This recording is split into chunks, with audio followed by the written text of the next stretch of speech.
Welcome, everybody. Welcome to Highly Motivated, the exciting smoke sesh happening 3 times a week. You can catch us on Friday, Sunday, Wednesday. Tonight, we're here in the home studio with me, your host, Oraganji. Welcome, everybody. Welcome. Truly exciting show. What an exciting evening.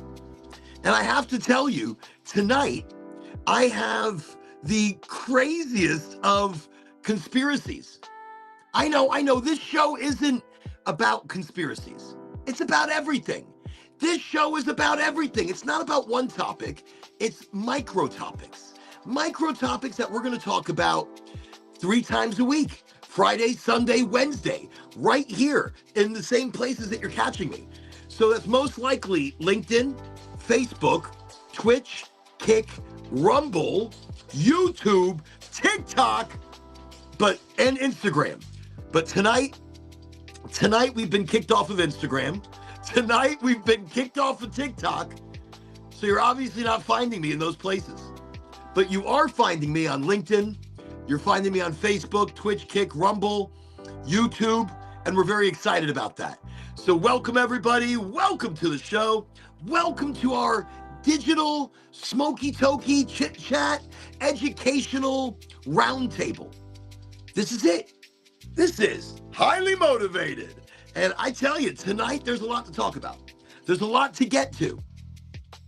Before we get too far into the show, I do want to mention this coming up Saturday. We've got the grand opening in Cape Coral, Florida. This Saturday, big grand opening, Cape Coral, Florida, Goldflower Cannabis. Goldflower is going to have a big grand opening. Great discounts, great community, great people, even better product. So this Saturday, the 28th, that's what's going on. We've got Cape Coral already open. Grand opening's happening Saturday. Of course, I will be there with bells on. Of course, I love a good grand opening. I love good discounts.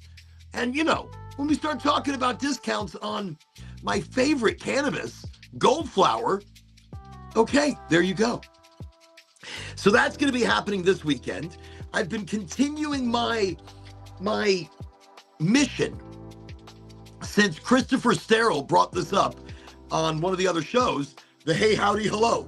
Saying hello to people, greeting people, wishing them an amazing day. You don't have to know the person, but if you pass them and you're within, speaking distance, say hello. Say, I hope you're having a great day. Say, hey, have a fantastic day. Send out some positivity. Send out some really good messages of authentic kindness. Because that's what Highly Motivated is all about. A little authentic kindness. So what we're doing here on the show tonight, we're going to be talking, of course, about a multitude of topics. We're going to be talking about all our little micro topics. And the micro topics tonight, let me let you know. It's like I got to take the glasses off for this. The micro topics for tonight. The big one is my fringe theory, the biggest secret, the biggest conspiracy ever. It's not aliens. It's not Epstein. It's not Trumpy. It's not the U.S. government. It's none of that. It's not our created civilization. No. The biggest conspiracy ever is that humans are being farmed by trees. Is that something that's just too wild to think about? Humans are here on this planet being farmed. We are farmed. We are livestock. Humans are livestock for trees. Trees that grow strong and tall. Trees that have been here since the beginning of our time. Trees were here before any humans, any animals. Trees were here first. They are an intelligent, deep-rooted, communicating entity. Trees are here for themselves. Trees are not here for humans. Trees are here for themselves. So we're going to get into that tonight. We're going to talk about possibly one of the biggest conspiracies ever. And again, it's not aliens, it's not government, it's not religion, even though all of that is conspiracy-esque. Tonight, that's not what it's about. Tonight, we're going to be talking about the direct possibility that trees, vegetation, is farming us. Look, before I even jump too deeply into it, I mentioned one of my fringe theories is that cannabis, the cannabis plants, was put here to help humans evolve. So in my theory of theories, one of the big ones is that aliens seeded life. Aliens also seeded the things that would help life prosper. But what if I'm totally wrong? What if my crazy theory is on the opposite side of the spectrum? The plants were not put here for us. We were put here for the plants. We were put here for the plants. It blows my mind to even think this could be a possibility. So let's think about it. Before humans, there were trees.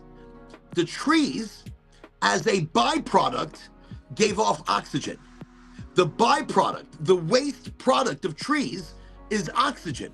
It's their waste. So there was life starting to develop. And when these big, massive trees gave off all this oxygen all over the earth, it started killing off the animal population, because the animal population was adapting to the chemical composition of early Earth. Early Earth wasn't an oxygenated planet. Early Earth was it was sulfur and carbon dioxides and all these other things coming together. These things were there for plants. They were there for trees. So there was a huge animal die-off early in Earth's progression, early in Earth's, I guess, building phase. And then humans, as well as other animals, had to adapt to oxygen. They had to adapt to the oxygen that was being pushed out from the trees. So we've adapted to oxygen. We've learned to breathe oxygen so that we can survive on this planet. If there were no trees, we wouldn't survive. If there were no humans, trees would overtake the earth. And everything we've built, everything we've designed, everything we've created would disappear. And the trees would grow over all of it. So us being here, we are here, we are here not because of the trees, but we are almost here as food. So think about it. When we die, our body breaks down into a certain chemical composition, and that chemical composition goes to feeding trees. I mean, is it that wild to think that we are food? We are livestock. We are livestock for the trees. The trees are playing a long game. They've been here before us, and they'll be here after us. So the trees are sustaining us like cattle. They're feeding us air. They're cleaning the air so that their food source is clean. They're sustaining us with oxygen. So think about that. We are livestock. We are the temporary gods of oxygen. And that actually leads me into a little spoken word specifically about this micro topic. Do we have other micro topics? Of course we do. Are we going to jump into them? Most likely. But tonight, I just want to let everybody know we are live. We are live coming from the home studio. I am Oraganji, and you are on the show, Highly Motivated. And remember, this is not a show with a set conversation. This is not a show with any kind of expectations. No expectations. We're just going to jump into it and talk about things. We're going to jump into it and bring our energy so that everybody can share in this. Other micro topics I do want to just bring up quickly before reading this. Christopher Sterl had brought up something interesting. He brought up rentahuman.ai. If you have not checked this out, this is maybe something you want to check out, maybe something you want to get into. You would be doing tasks, kind of like Uber or Uber Eats or things like that. You would be doing tasks for AI. You would be doing menial tasks that you get paid for by AI. So that right there is rentahuman.ai. We're going to talk about it. We're going to talk about what do we think about this? Is this progressing a future where we're going to be working for AI? AI can't do physical things, but we can. So is that where the symbiotic combination of AI and human comes together?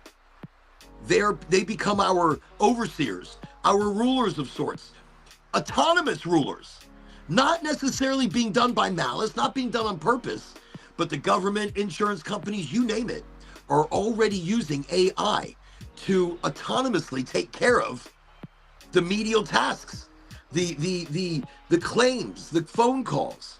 It's all AI. Leading into the next part of our conversation, tonight we're going to touch on the topic of the Golden Dome. The Golden Dome that Trumpy has been talking about, saying, it's my baby. It's something that was started back in Reagan's time, and we called this the Star Wars project. Star Wars was multiple satellites up in space with a laser system that can destroy missiles before they land anywhere in the world. So this would be a worldwide protection dome against missile strikes, nuclear strikes, ICBMs, intercontinental ballistic missiles. Golden Dome. But I equate the Golden Dome to Skynet. I equate this Golden Dome to like the whole Terminator thing. I equate this to Skynet. So we're going to get into that. We're going to talk about what we think, what's an actual thing that's going on with this. And yes, we're going to continue our chit chat tonight about the mass distraction that's happening across the world. The mass distraction that's happening here in the United States with disclosures of aliens and wars and files and bullshit and religious satanic ceremonies, you name it. These days, we are all over the map, and we're being overloaded constantly with the chaos of information that we can't assimilate. We can't break it down. And maybe that's why we're just so normalized. We're just so normalized to this information. So that's some of the things we're going to talk about tonight. I already mentioned, though, Cape Coral, big grand opening on the 28th this Saturday. I am uber excited about this. I'm really excited about some specials.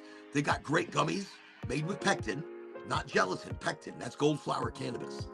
Amazing pre-rolls, amazing flower.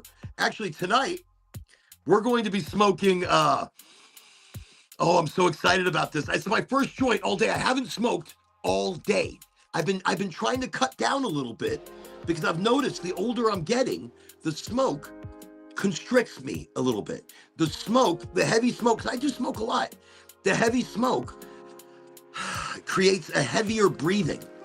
Like it creates a much heavier breathing that I'm dealing with. Now that could be the weather, it could be allergies, it could be a number of different effects that because it's just recently started happening to me. So since I just noticed this, I'm trying to smoke less. In my less of smoking, I haven't smoked anything all day. Nothing. So I'm not used to that. I'm feeling a little all over the place because I haven't smoked anything. But what am I going to smoke? What am I going to smoke on the show tonight? Well, I'm using one of these lovely blunt wraps, non-tobacco, so it's tobacco-free. It's one of the Tyson blunt wraps called the Toad. So it's using the Toad terpene. Look at that beautiful hog leg that I've rolled. And so this is my hog leg. I'm very excited. Now, what I'm smoking in here, this is the paper. Very beautiful. But what I'm toking on tonight, the little BZs, actually, they're lovely nugs. I'll show you. Here, let's break it out. Let me show you what we're tokely oakling on. Wait, I got to read it. This is Legend of Jack. Legend of Jack. That's emerald apricot, banana fuel. Oh, some of my favorite strains ever. Let me just tell you what we're looking at here. 2.9 on the terpene profile. So the terps are, well, I'm rounding up. It's 2.86. but 2.86 on the terpenes, which is okay. That's very tasty. This is Legend of Jack from Goldflower Cannabis. And our THC is rocking out at, one sec, let me see. The THC is rocking at, I can't see it, 22%, which is fine. Look, you don't want to go too high. THC is a funny thing. You know, since I'm going to be smoking it in a blunt of sorts, every time I hit it, it's going to be reinvigorating.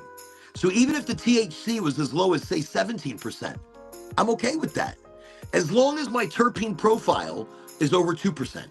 To me, what's more important than high THC is high terpenes. High terpenes are always going to be more important than high THC. So that's what we're puffing on tonight. We're puffing on the Ideal brand from Goldflower. Ideal, Goldflower, super delicious. Welcome, everybody. Thank you again joining me tonight on a Wednesday. Chit-chat, talky-talk, smoky smoke. Highly motivated.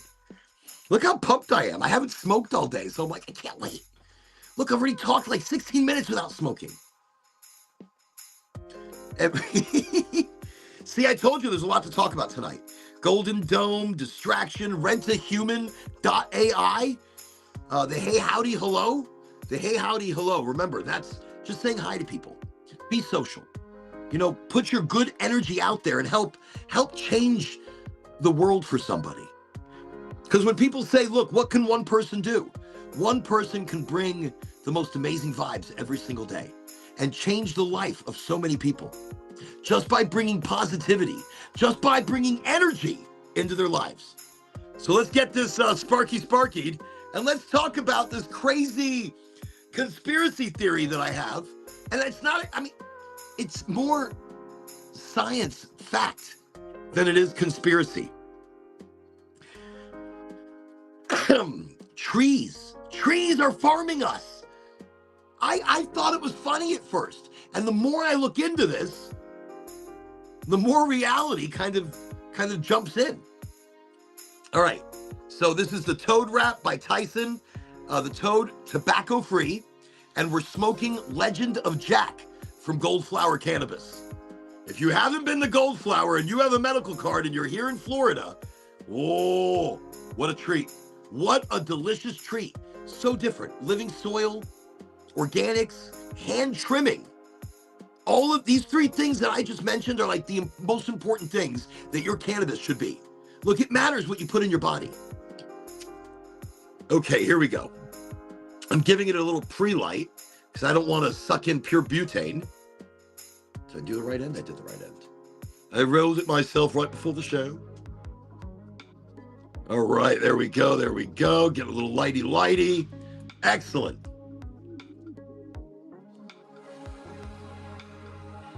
Oh. First smoke of the day. It's been a long time since it's been this long since I smoked.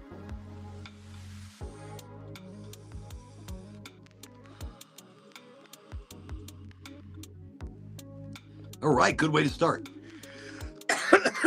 Good way to start.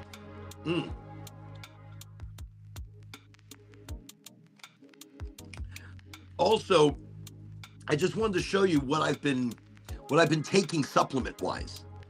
The older I get, I find it very important to get into supplements. Supplements are very important for your body. And I don't believe in regular vitamins like Centrum or once a day bullshit. I mean, you're getting your vitamins, but it may not be everything your body actually needs. This is the one I've been taking on a regular basis right now. That's sea moss, ashwagandha, black seed oil, berberine, ginger. There's turmeric. There's actually 18 different internal supplements. And I don't know if you can see some of those on the label, but I take 2 of these a day. And I've got to tell you, since I've started doing it, I feel better. My skin feels better. My stomach feels better. My digestion, my metabolism. So that's sea moss, ashwagandha, black seed oil, berberine, ginger, and about 13 other incredible, oh wait, 1, 2, 3, 4, 5, yeah, 13 other incredible additives, that right there. And I've also been taking this right here because lion's mane, turkey tail, cordyceps, reishi, chaga, and again, right here, there's 13 different mushrooms in this blend. Now, when I say, so I microdose mushrooms. I like mushrooms. I enjoy them quite a lot.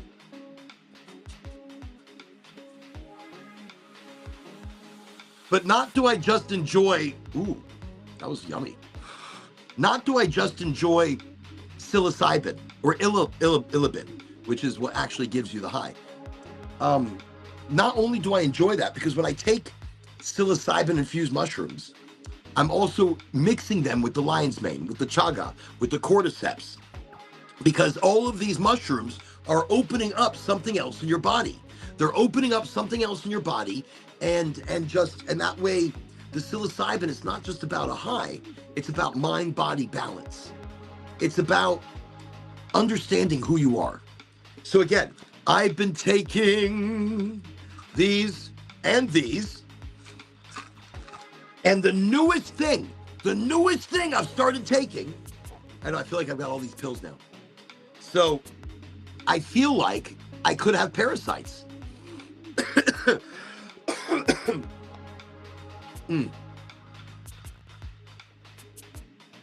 I feel like the direct possibility, because I'm not sleeping well, I'm waking up tired, I have a craving for sweets all the time. That's always. You know, my stomach goes through different issues. Anyways, without getting into all the details of why I think I've got parasites, I mean, I eat sushi. If you eat raw sushi, you probably have parasites. You know, if you like medium rare meat, you probably have parasites. If you didn't wash your vegetables good enough, you probably have parasites. So because of that, and because I don't really know one way or the other, this is what I've been taking. So it's wormwood, black walnut, pumpkin seed, soursop, and oregano. Now I take oregano oil on its own. That's pretty serious right there. That's an antibacterial, antibiotic. Oregano is incredible for your body. Incredible. But this right here is a great combination of things, and all of these are specific to killing and removing parasites in the body. So right there, these things are essential at killing parasites and removing them from your body so you can have a healthier microbiome. So I'm doing 2 droppers of this every morning, and I'm taking a couple of pills here and there, and I feel better. I'm starting to feel better. I'm trying to fine tune it and see what's really working for me. So I mentioned it earlier. I want to do a little piece, and then kind of get into the micro topic of trees as our overseers. So it's called temporary gods of oxygen.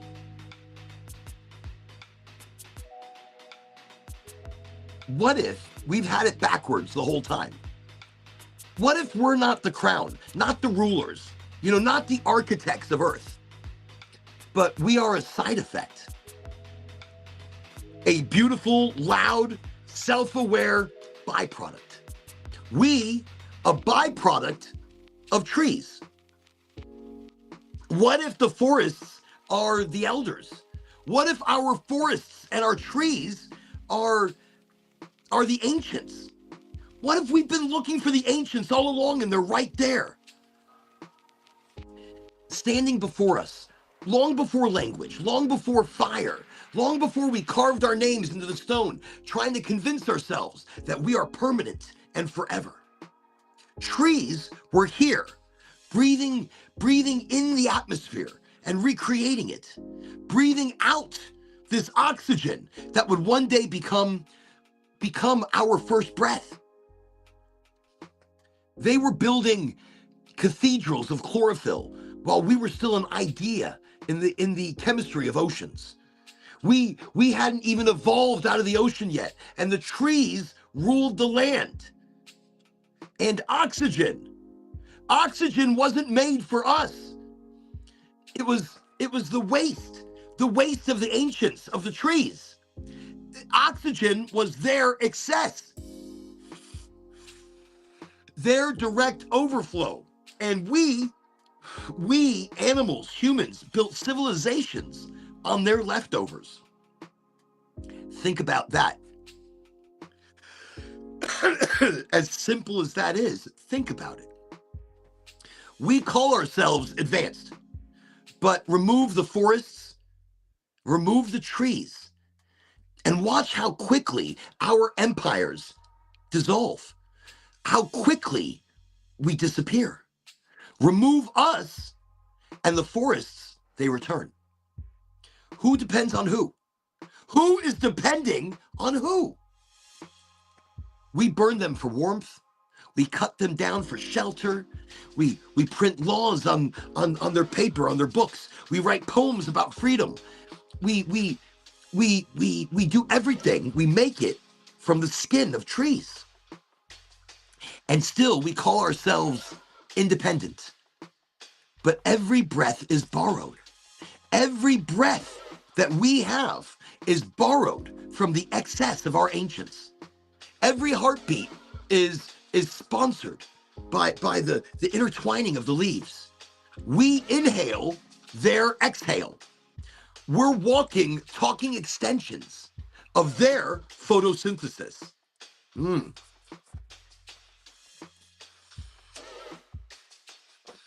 Like carbon reorganized, sunlight recycled, soil standing upright. We are the soil. We are the earth. We are the excess of the trees. And we are the food back into the soil. See, carbon reorganized, I said. Look, we are the tree. And when we fall, when this body, this meat suit, returns to the quiet, to the soil, we don't disappear. We descend, we soften, we surrender. And the microbes, the fungi, the silent underground network that trees have been running, their internet, the underground internet that we know nothing about. Before we even had a word for internet or network, the trees already had this communication, this global underground communication. The fungi, the microbes that I speak of. When we die, we melt back into the soil, and the trees, they welcome us home. We become nutrients. We become memory in the soil. We become part of the trees again. We become the quiet strength in new saplings. New saplings that rise from these trees. That's us. We are the quiet strength that adds to that evolution. So maybe we're not the climax, of evolution. Maybe we're like a flash, a brief moment where the forest learned how to take care of itself and asks, what am I? So tell me, who is farming who? Do we farm the trees, or do the trees farm us? Maybe consciousness is just the trees thinking out loud through us, through our physical, upright, walking, talking, breathing, because we breathe and we give back to the trees. We breathe and they breathe that in. They exhale. So we exhale, they breathe in. They exhale, we breathe in. And that could be it. Maybe we are the forest's dream of movement. It's experiment in speed. It's attempt at self-awareness. The trees are experiencing emotion and life through us. They are becoming self-aware through us.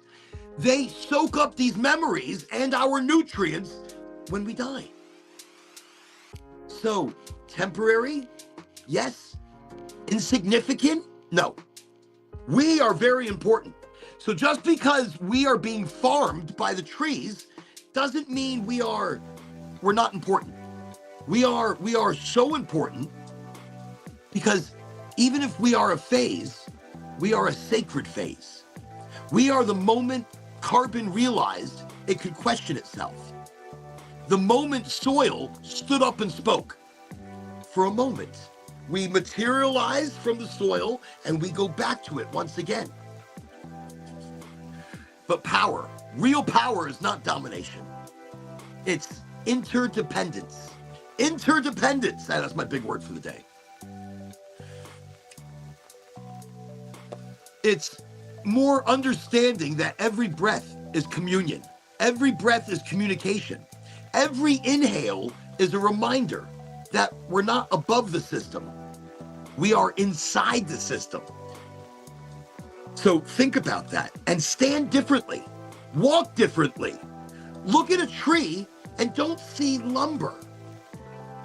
See ancestry. See the ancients. The ancients hiding right in front of you. Ancients hiding in front, in clear view.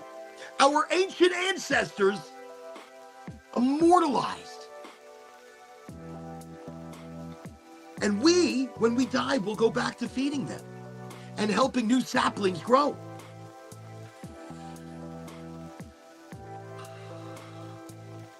See the infrastructure. See an ancient intelligence that mastered stillness while we haven't mastered anything yet. Just a side note, which is interesting. I'm always on the quest to see why some animals live longer than others, why some count decades and some count millennia. There's a shark that I was reading about the other day, and this shark lives hundreds of years, not 20, 30, 40, 50 years. No, it lives hundreds of years. And do you know why it lives that long? It moves slow. It's got a slow metabolism, and it doesn't really push. It just floats with things. It goes with the vibe. So the shark, this specific shark, has learned to live a very long time because it doesn't move very much. It limits its movements and its breath, and everything it does is intentional. Everything it does is intentional. And it lives such a long time because it's flowing with the world, it's flowing with the years as they go by. It's not in a rush. It's learned how to master its stillness, to take in the world all around it. I think, look, see something that we will likely, intelligence mastered, yeah. We think we're permanent. We think we are forever. We are not the owners of this planet. We are a chapter. And chapters end. Books end. But stories continue. I remember when I was young, a lot younger.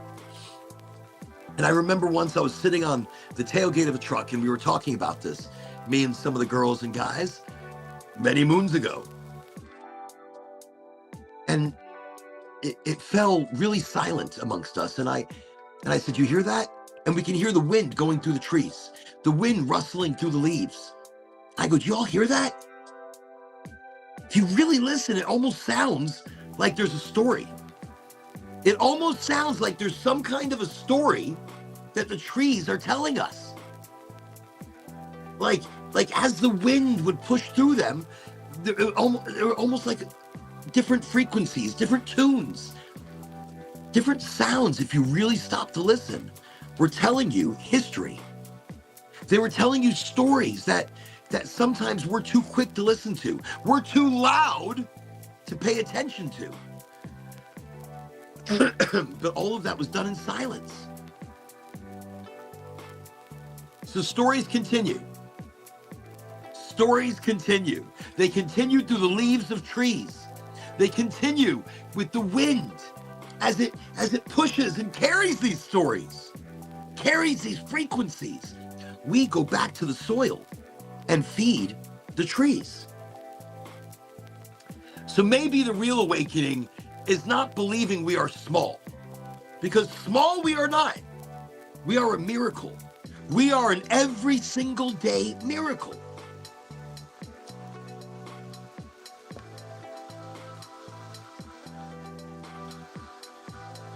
Music got loud, didn't it? Wow. Okay. All right. I just want to do a little reset right there. But look, so I was saying, we're not small. We are big in here, in our hearts. Realizing we are part of something so vast, so living and breathing. We are part of something. So when I say we're not small, we are huge, huge, and older. Something older than our arrogance of thinking we are the only things on this planet. We're not. We're not. We are temporary gods of oxygen. That's what we are. And when the forest exhales tomorrow, we will rise again for one more borrowed breath.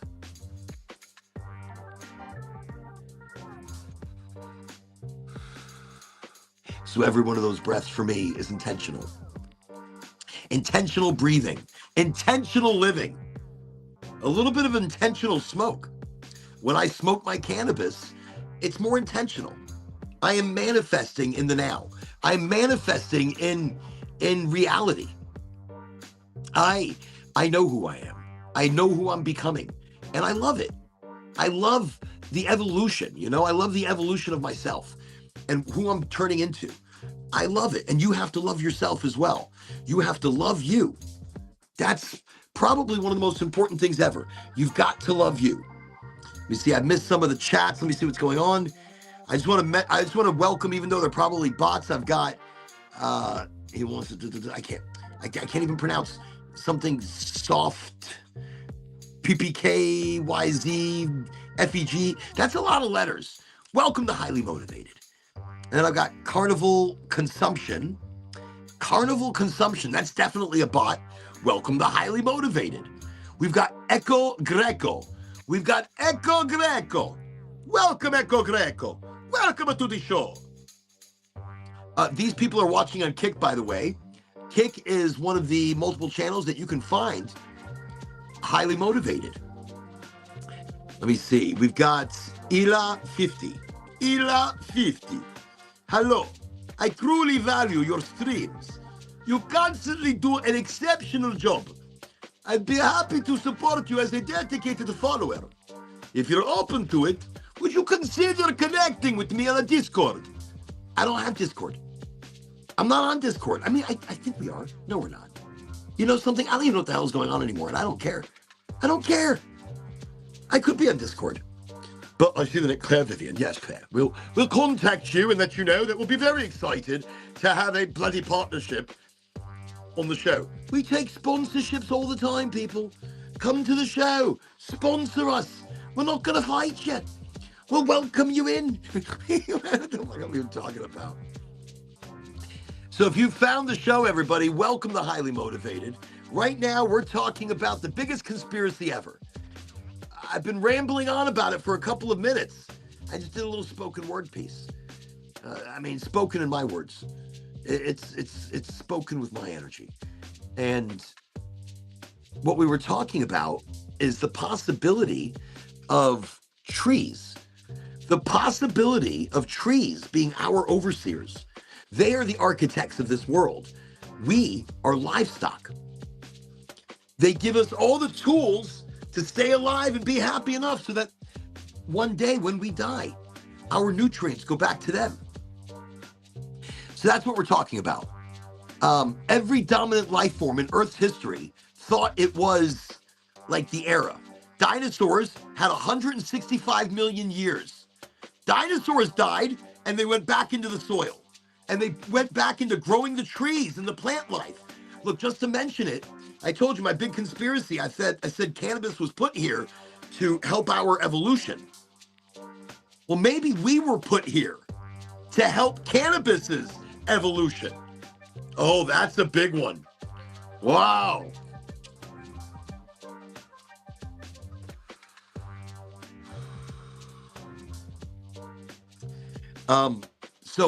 So we're switching the script, and plants weren't put here for us. We were put here for them. Is that mind blown? I'm mind blown. I mean, I am totally mind blown here. We are put here for the plants. We are put here for the trees, the ancients, surviving for eternity in front of our eyes. And they already have their own internet network underground. It's the mycelium, it's the fungus, it's the bacteria, and it's all talking to each other on this incredible highway. So I said dinosaurs had a good run. Dinosaurs before us, 165 million years. How long have we been here? What, like a million maybe? 200,000? Who knows? That's longer than mammals having even existed in recognizable form. Forests ruled before that.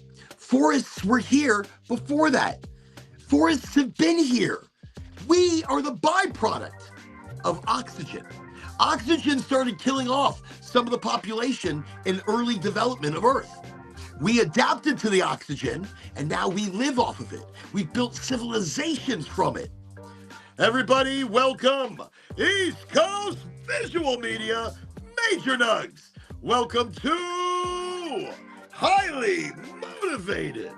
Wanted to give you a big welcome because I feel energetic like that right now. It's my first joint of the day. I haven't smoked all day. I told you I was trying to cut down. I did load my venti. So this is my flower vaporizer. One of the best ways to vape flower. So I have a bowl packed already. I've got a bowl already packed. Legend of Jack, gold flower cannabis. Legend of Jack, hybrid leaning sativa. More sativa than anything else. Hybrid leaning. So I've already got a bowl packed, but I did want to smoke because I was in the mood to smoky smoke. And I am smoking, Major Nugs, the Tyson blunt wrap, the Toad. And I'm smoking the Legend of Jack, an Ideal brand, with some lovely chunky nugs. Did I ever show you the nugs? I don't think I ever showed anybody the nugs.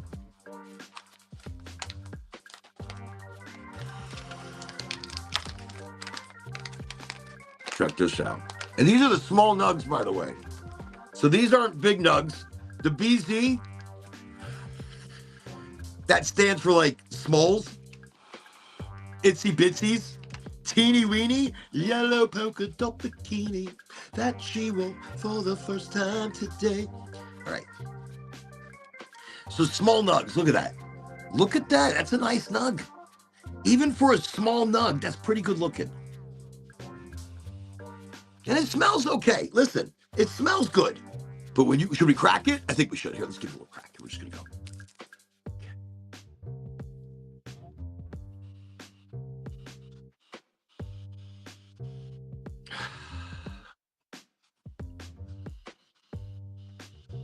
I'll be honest, sometimes the smell can hit me very powerful. And it smells good. It smells good. It just doesn't jump at me like the others did, One sec. Maybe I'm a little congested today. Let's go for another crack. There we go. That was a little better. Oh, now I smell it. Maybe I don't know why I didn't smell it in that nug. This one smells mighty fine. So the crossbreeding here is emerald apricot, banana fuel, and they obviously did like a pheno hunt within that strain combination. And they got Legend of Jack Herrera. Wow, that smells good. That's actually very, very, very synapses firing for me.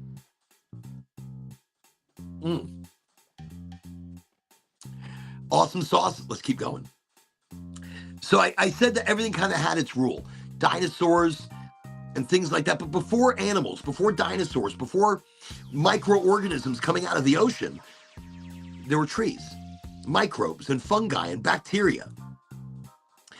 And here's where it gets interesting. From a biological lens, humans have existed for roughly 300,000 years. Agriculture, about 12,000 years.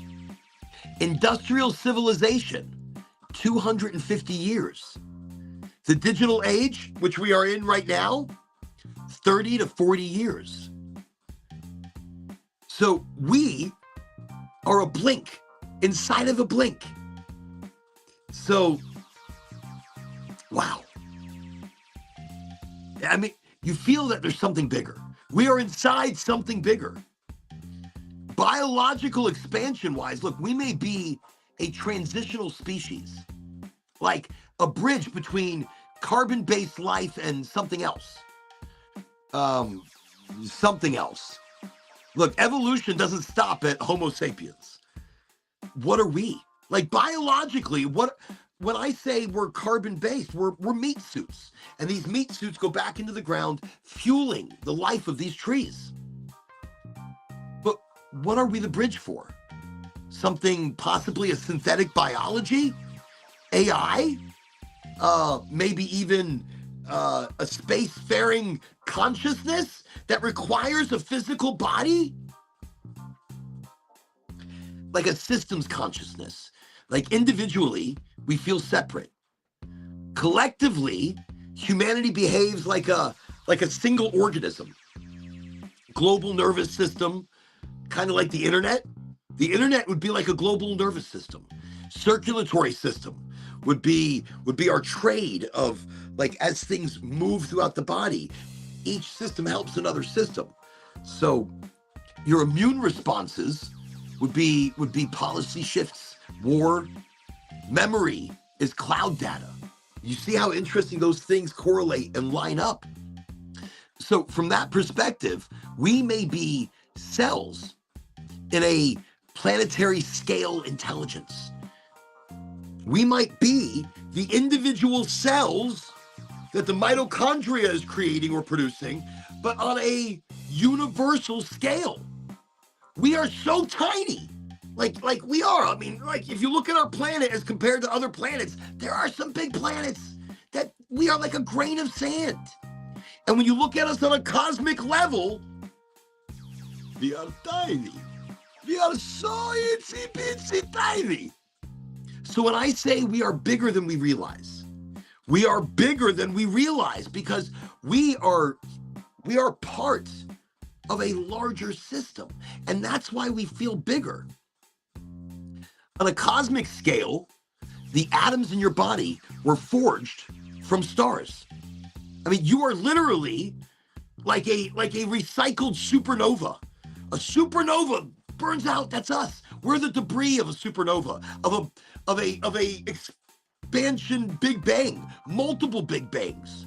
Look, the universe isn't inside you. It's inside you physically. Like you are the universe because you are made of stars, of black holes and supernovas and chemicals and just things that are abundant through everywhere. So cosmically, we are connected. Look, every atom in you has been part of something else. And this is where I get the whole tree hypothesis and biggest conspiracy of them all. Every atom in you has been part of something else. A tree, an ocean creature, a dinosaur, a star. How amazing is that? How amazing is that? When you think about it, I am part dinosaur, I'm part tree, I'm part ocean beast, I'm a star.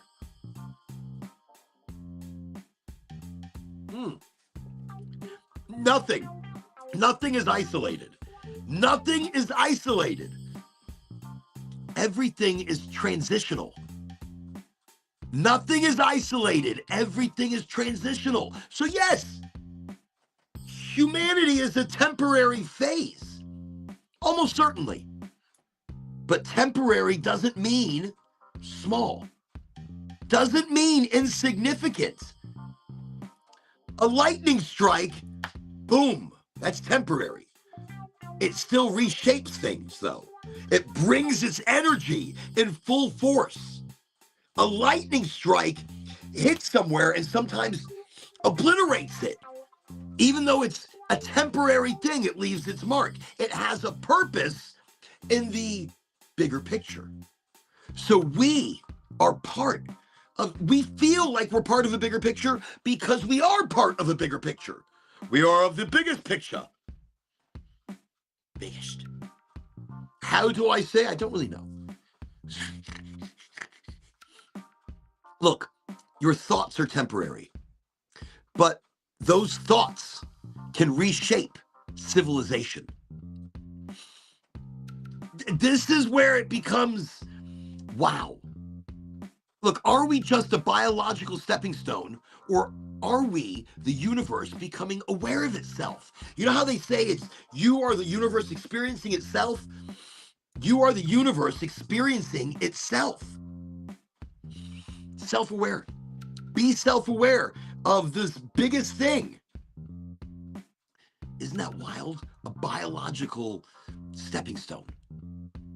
Because if we are awareness, like even briefly, that's not small. If we are awareness within a grander system, that's monumental.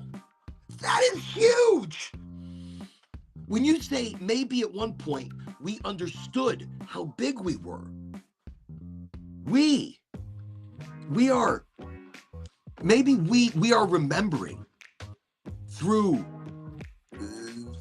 the constant history. It's like we've forgotten more history than we'll ever learn. We have forgotten more history than we will ever learn.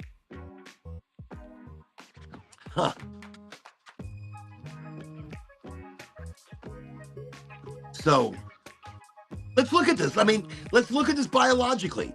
Plants produce oxygen as a byproduct of photosynthesis. We depend on that oxygen. When we die, we decompose. Fungi, bacteria, microbes, all of those things break our bodies down. Our carbon, nitrogen, phosphorus, and other minerals from the body are returning to the soil. And plants obviously absorb all of those nutrients. So in this Earth is a closed loop an ecological system. Earth is a closed loop ecological system. So yes, biologically, scientifically, we feed the trees. Biologically, scientifically, we feed trees. With us, our bodies are decomposing. And I told you, this is where it gets even more interesting.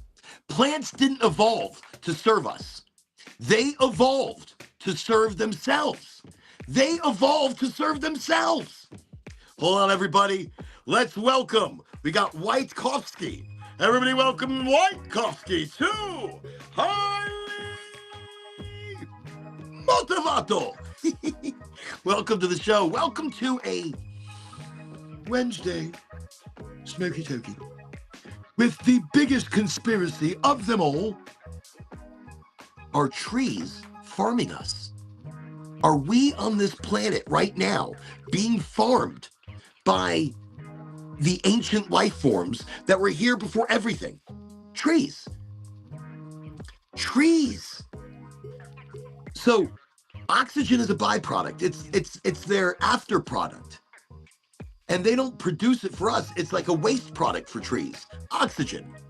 We have evolved to use oxygen. And we are dependent upon their oxygen I mean, look, like when I say that, look, oxygen was originally a waste gas. Billions of years ago, when cyanobacteria started releasing oxygen, it actually caused one of the largest extinction events in Earth's history. It was called the Great Oxygenation Event. Did anybody know that? Anybody realize that's the wildest part here? The Great Oxygenation Event. It was one of the largest extinction events in Earth's history.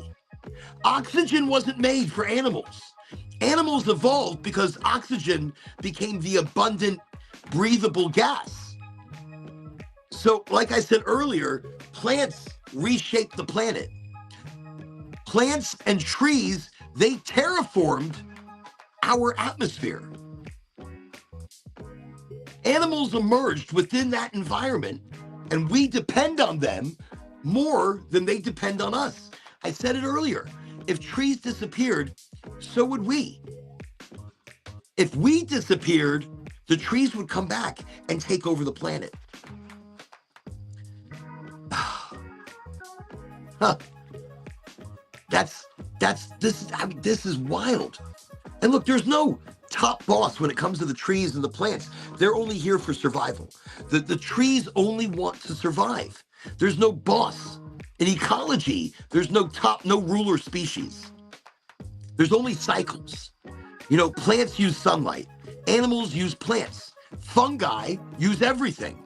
Everything becomes soil, and soil becomes plants.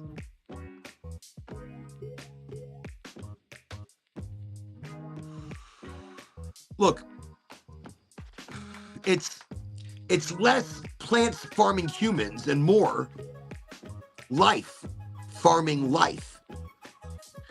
Even though I might say, look, we might be the livestock of these ancient life forms. Plants, trees, fungus, bacteria. I say we're the byproduct and maybe we're being farmed by them. But a more realistic approach is farming life.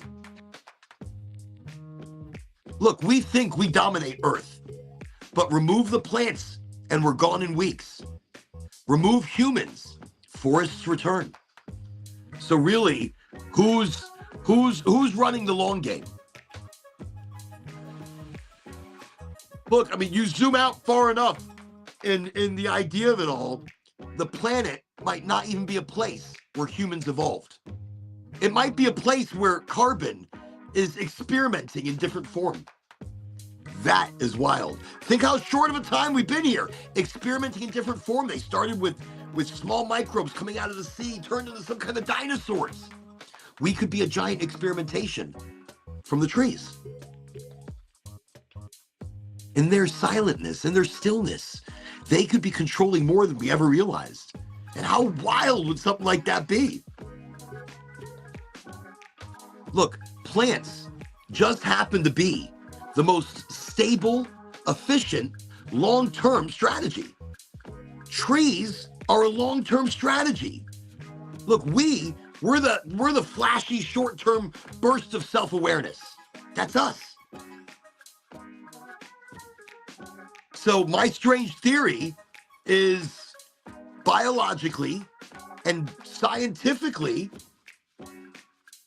and metaphysically possible. I didn't think I would talk about it this long and it would become something to me so interesting. But we're part of a bigger cycle.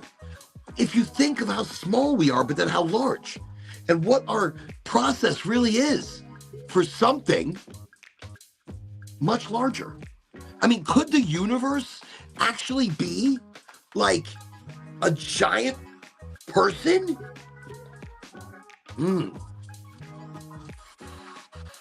Could the universe be some giant entity? Now, when I say giant, it may not be so big. We may be so minuscule on the grand scheme of anything that a giant can just be my size. And trapped, and not trapped, but working inside of my body is the universe. a universe of planets and people. Like Horton hears a hue. Hue. What did you hear? Hue. Man.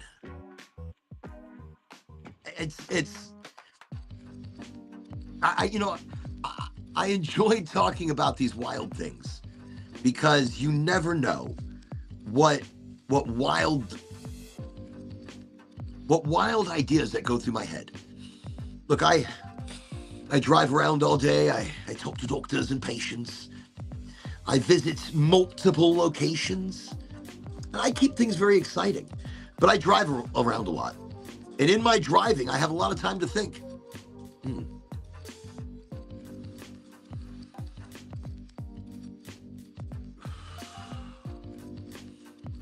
This Legend of Jack that I'm smoking is actually quite nice. Legend of Jack is Emerald Apricot, one of my favorite sativas, and it's crossed with a pheno hunt of banana fuel. So double banana fuel, Emerald Apricot gives you a Legend of Jack.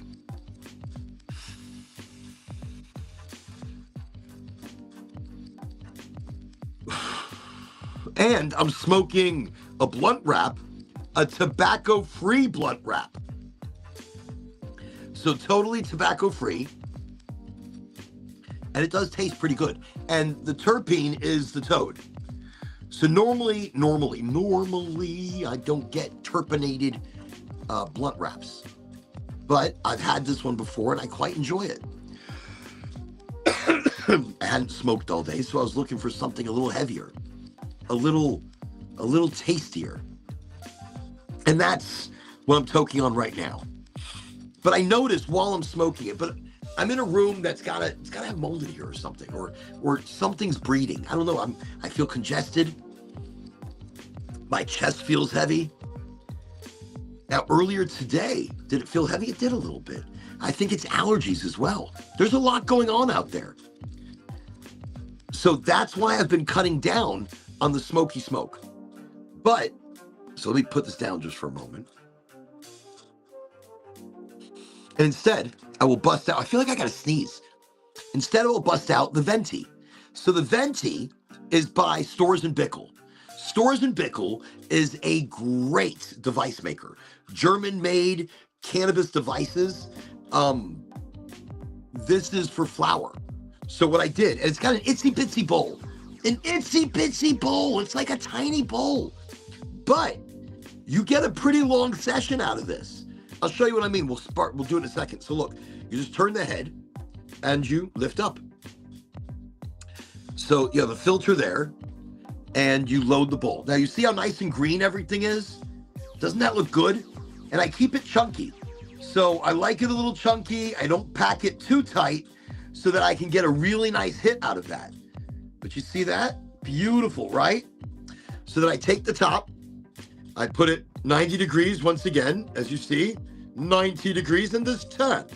Done. So easy. And then the mouthpiece, I just go flippity flippity. Oh, how spiffy.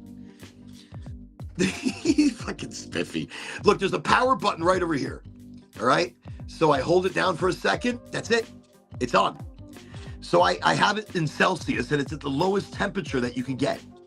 I can raise the temperature by pressing this stuff over here. But the Venti, this has become, look, size-wise, portability-wise, and how far I can stretch my cannabis. Okay, so it just turned green. It just buzzed.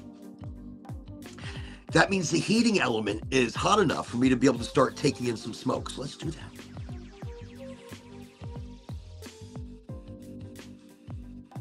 So your first hit or two is really going to be a lot of flavor, and that's good.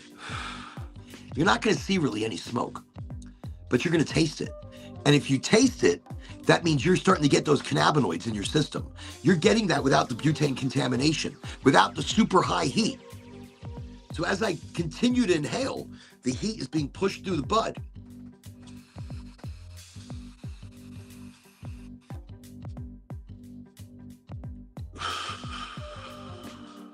You saw that? Very little smoke. very little smoke. You don't need a lot of smoke. I am so congested in here. This is psychotically crazy. I feel it all of a sudden.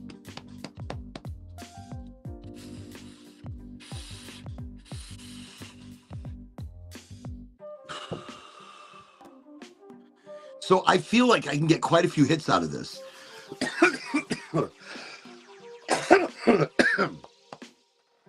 So the first 2-3 hits, really a lot of flavor. After the first 2-3 hits, the flavor starts to break down quickly. So if I were using an older style vaporizer, it would probably taste like shit already, but it doesn't. That's the interesting part. But instead of doing those really big hits that I did in the beginning, just gonna sit.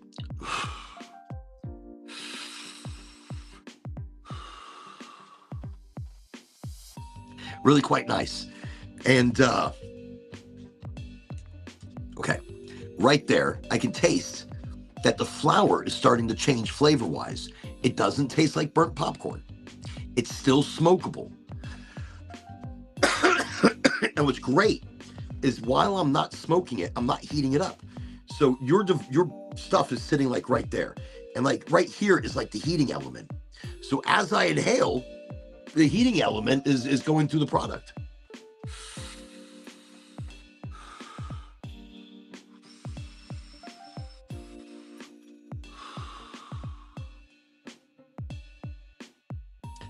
So if I were smoking bud in a bowl, I'm looking for a bowl. I don't even have a bowl here. That's not true. I have this big chunker. This is a big one. Dirty. So when you smoke in a bowl, look how nasty that is. Look, you're burning the weed. So that's like 1 or 2 hits right there and you burn the weed. Actually, wait, do I have one that's a little more full? So this is my other pipey pipe. You know, I've got pipes sitting around. Look at that. So that, I loaded the bowl and I barely smoked it. I took maybe like 2 hits out of that. I took 2 hits out of that. Do you see how burnt that is? Do you see how disgusting that is? And how broken down and just destroyed. The product's destroyed. And look, you see how black that's turned? It's amazing. I don't even know the word. But when smoking out of a pipe, that's butane contamination. You're using butane, the lighter. You're hitting it with a lighter. You're sucking that into your lungs. You're sucking in that I forgot the word. Like, you know, when you're burning shit and inhaling it. Look, I'm not burning it this way.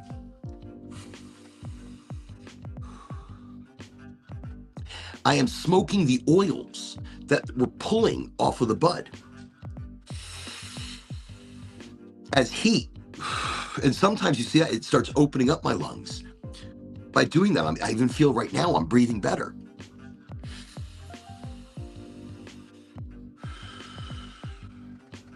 I say that, I'm going to start coughing in a second.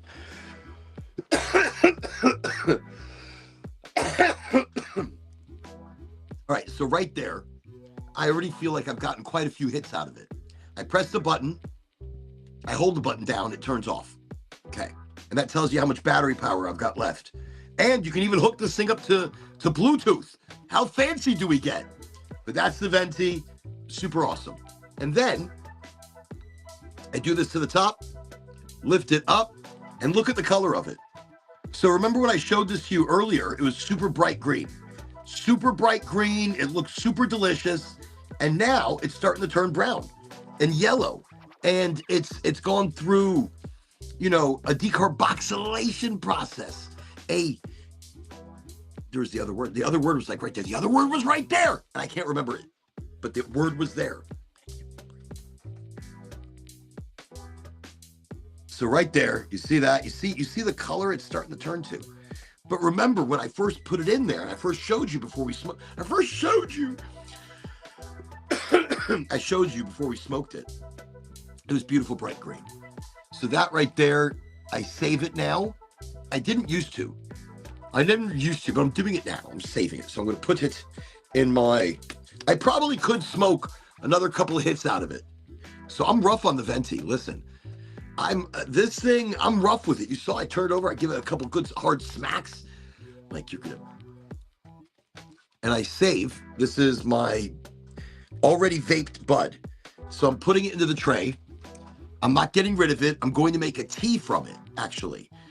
I make tea from raw bud. You know, I'm going to use the raw bud, we'll make a tea.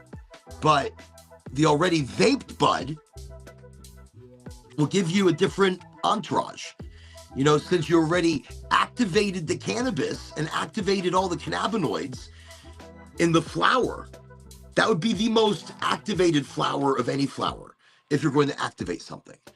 And when you make a tea from it, you're going to be getting not just great flavor, but great effect. Because normally when you make a tea, you're not going to get high. When you make a tea, you don't get high. Unless you're using fermented cannabis or already vaped bud. And you might get a little bit of an entourage. But sometimes that's all we need. Sometimes all we need is an itsy-bitsy entourage. Itsy-bitsy. Anyways, I showed you my venti. Just show off the venti. It's a great device. A little costly. Look, I'm the first to admit that these things are not cheap. But if you're giving up the flame, you're giving up decarboxylating in a carcinogenic kind of way. That was a big word. If you're looking to change the way you do it, and if you're looking to change the way you do it, then this is the way to do it. Yes, it's an expensive way to go into it, but it's the right way. And you'll enjoy your flower more than you would with any other device. I've bought many devices, and most of them are shit. Most of the devices that I have purchased are shit. I'm an old man, and I purchased a lot of shit. So when you come across something like this, that's a great device, well then, there you go. Something like this is a great device. I promote good devices. By the way, is Venti paying me anything? No. They did get me at a fantastic discount. A fantastic discount. Thank you very much, Stores and Pickle. Stores and Pickle. Everybody, go check out their website, storesandpickle.com.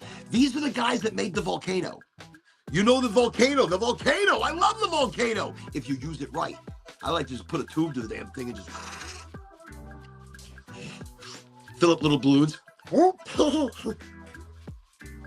The volcano is amazing. Really enjoy that piece. So they've remade the volcano, by the way. Stores and Pickle remade the volcano. And it's insane. It's like Volcano 2.0. The future volcano. Boom. It's really nice. And also thank you, Christian Lazardi, the rep for Stores and Pickle. I want to say thank you again for letting me know about these great deals. You know, Oren, the Oraganji, loves a good deal. And that's what I try to tell people about. I don't get I guess this would be a sponsor because they gave me a good deal. They gave specifically Stores and Pickle gave me a good deal. So this would be a sponsored device. And I love it. I love this. This is the way to go. My lung might get heavy on some other things that I smoke, but that's why I love that I have an option like this to do it differently. East Coast, got some snacks and nugs ready to go. Man, I got to tell you, I'm so jealous.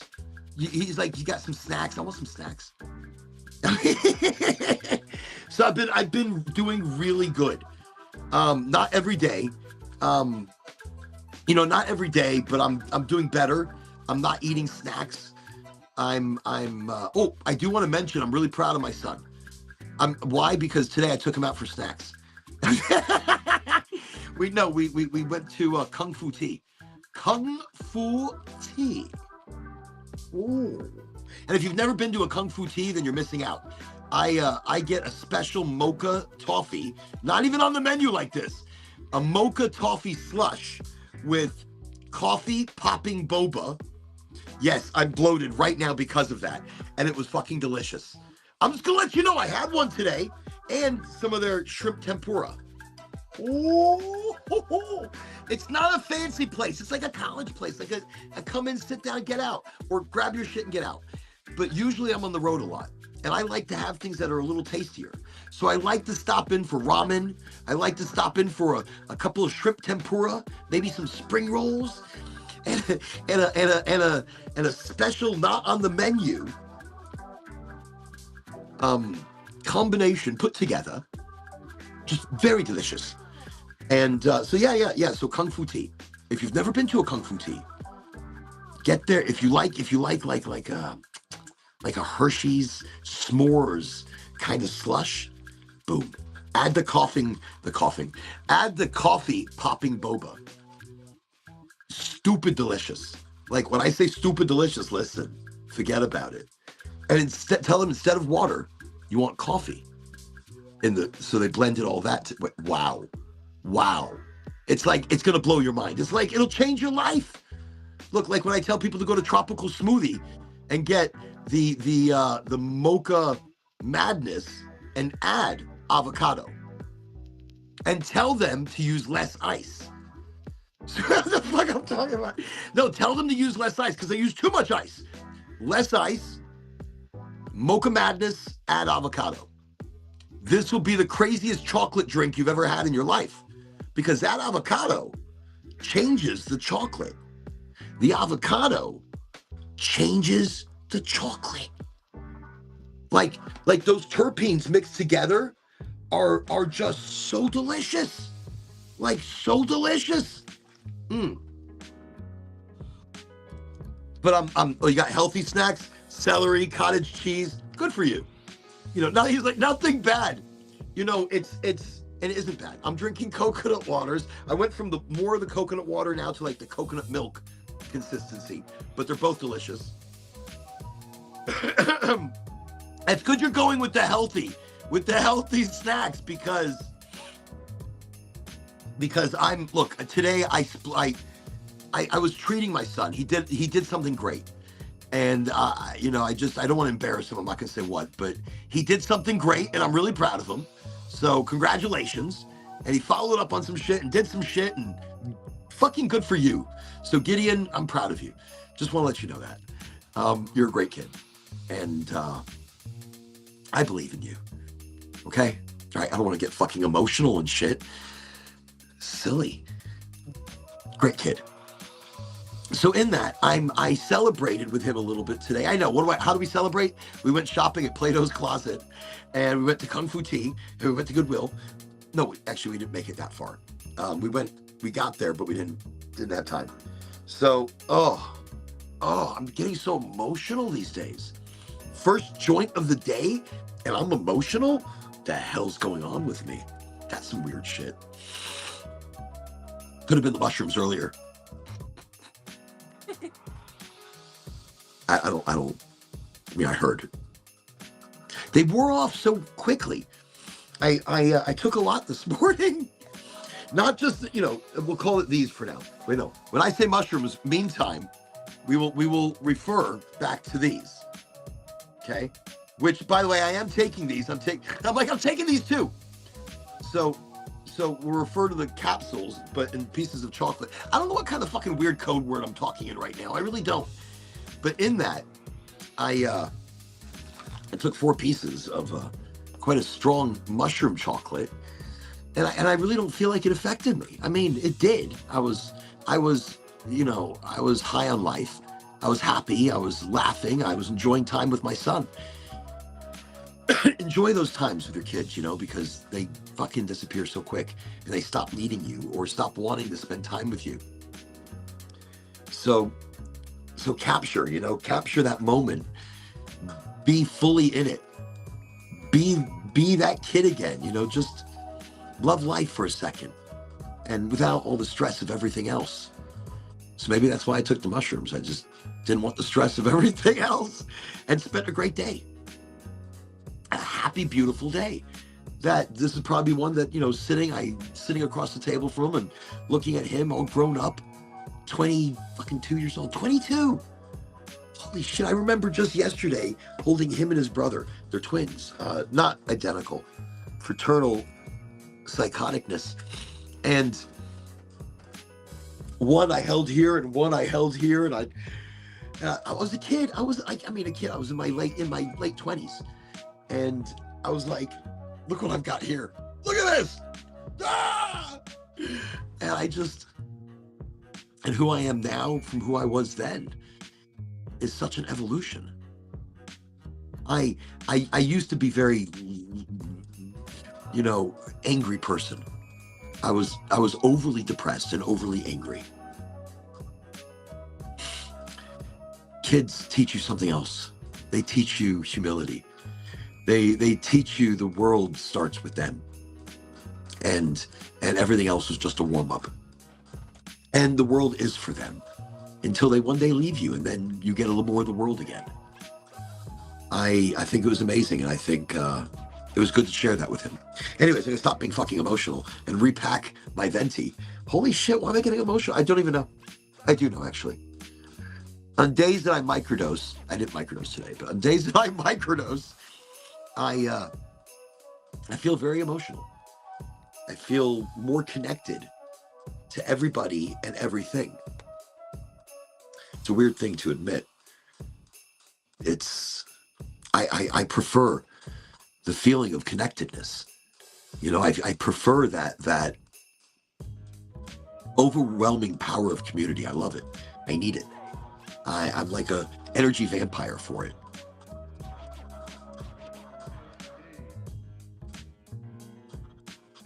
Oh, that is yummy. Yummy delicious. Okay. I don't even know what the hell I was talking about or what I was going to talk about, and I guess it doesn't even really matter.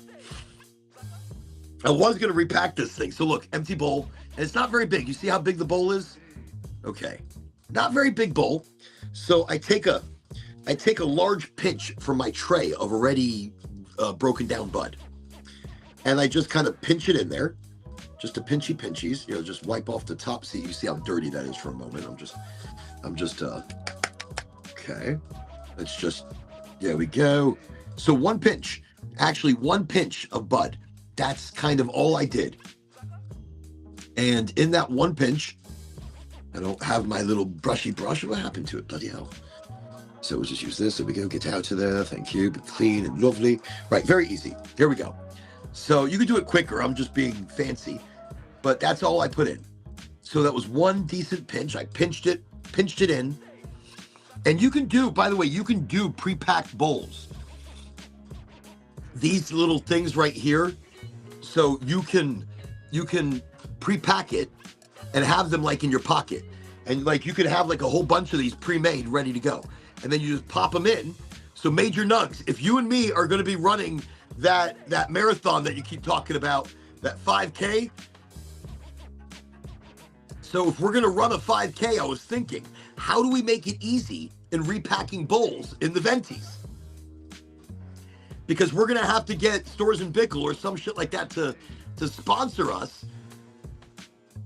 So to make life easy, we'll have multiple cartridges, and the cartridges go right in, boom, and the unit closes. Oh shit! What did I do? I knock something out of there? Okay, but that way, right there, you see that? Look! I'm telling you, I'm solving issues like left and right over here. Left and right, I am solving issues. So we're gonna have pods. Boom, boom, boom, close it in. You see what I packed. You see the color. You see how that looks. Really nice. I didn't overpack it, not overwhelming it. 90 degrees, boom, done, on. Mouthpiece out. You could run. You could jog. I mean, I'm not going to be running and I'm not jogging, damn it. I'll do some fast walking. I'll do some of that fancy hip moving, ass shaking kind of fast walking, but I'm not going to, I don't give a shit how it looks. Oh, it buzzed. Now it's ready. See? Done. It goes green and your thing is heated up and ready for smoky talky. I got mine at Goldflower. I got my device at a Goldflower event.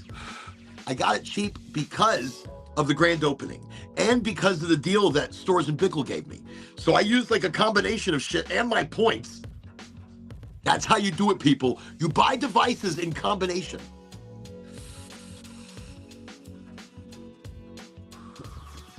See that? A little bit of smoke, but that tastes great. And let me see. Oh, proud dad moment. Thank you. Thank you so much. They make a keychain holder for the pods. What? Do they? That's genius. Hold on. They gave me one at the opening. What? A keychain holder? Okay. Yo, now we're talking. Got these things on keychains. We could be doing some fast walking and some shit. Pop a pod in. Boom. That's why I love devices that have great use. Even you could pack it, drop out the weed, or you can get your little pods. We would have to get a lot of pods. I said, how many stops? A 5K was how many miles? I kept saying it was 5 miles, but it's not.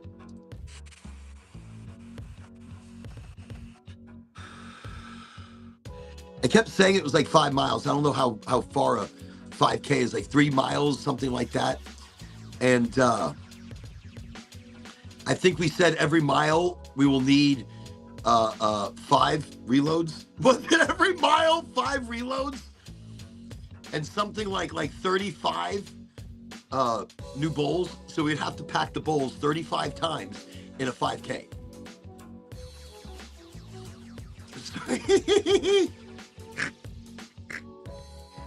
I mean, by the way, I still haven't charged this. Major Nugs, I'm not charging it, so we could see how long I can use it. Can we use one throughout an entire 5K? Would one venti last an entire 5K fast walk?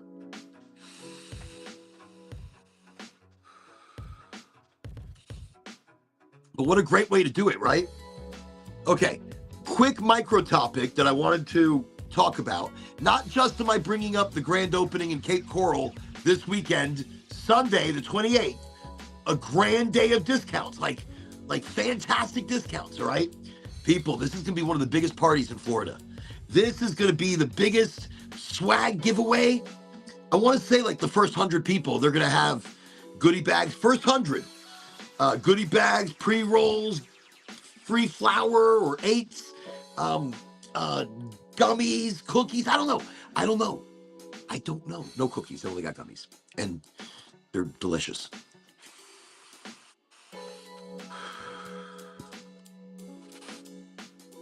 And even though it's super important, so Cape Coral, Saturday, the 28th.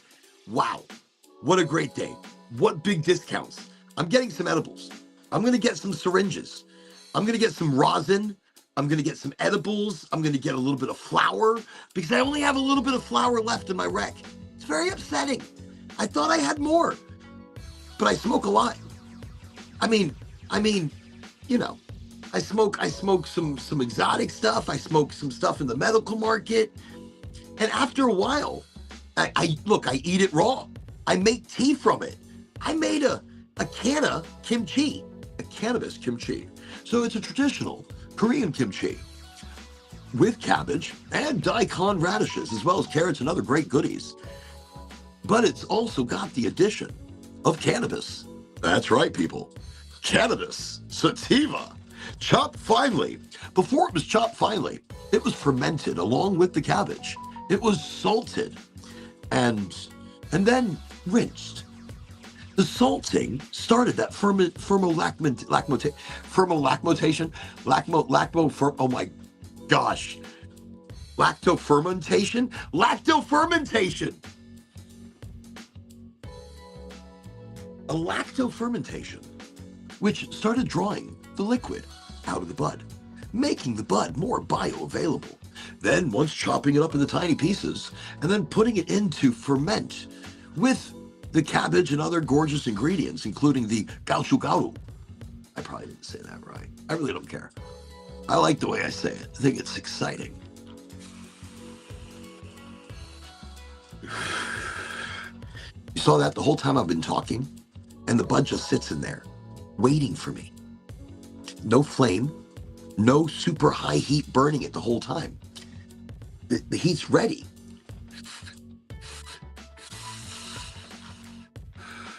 Doesn't taste burnt or anything, actually still tastes quite nice. When it starts tasting funky to me, I stop. Not even sure what the hell I was talking about. Oh, making whatever. I don't give a shit. I'm in a whole other place. Okay. So, talk to everybody about the grand opening. So I'm really excited about the grand opening. I'm really excited about the Villages. The Villages should be open any day now. Summerfield, Villages, it's a one and the same. The Villages live around Summerfield. So there you go. In and around. But Goldflower's got a beautiful location in the Villages that should be open any day now. And it's got a drive-through. It's beautiful. It's quick. It's easy. It's just one of those lovely locations. So I'm really excited about that. But I'm most excited about this weekend. Because this weekend is going to be rock and roll, This weekend will definitely be rock and roll. Let me see. You have it in a drawer, on a keychain. That is so cool. But if there's only 4, so you said there's only 4 on a keychain, that's okay. We'll get a hold of more. I have, how many do I have? So I was given a couple, but I've never really used them because I did find them to be a bit of a pain in the tuchus. I didn't want them to be so much of a pain in the tuchus, but they were definitely a pain in the tuchus. Tuchus is butt. Pain in the butt. Wait, I'm just trying to get this in a piece. So I think I could have.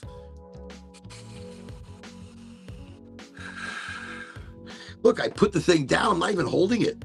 I have a couple of pieces. So I'd like to say, quite possibly, if I can get this one out, which I can't. I think I've got it stuck. It might be stuck. Oh, I don't even think I have one available. I have one, maybe. Or if this is not one, and this is 2. No, this is 1, and this is a top. So I have 1 for sure. I'm like, I have 1 for sure. And then, no, I know I've got more. I want to say I've got like 10 of them. I have like 10 of these things. But I have been, very lackadaisical with them. And it was like, oh, shit, I lost one. Big deal. Because I like to pack it fresh. Just drop the bud. There you go.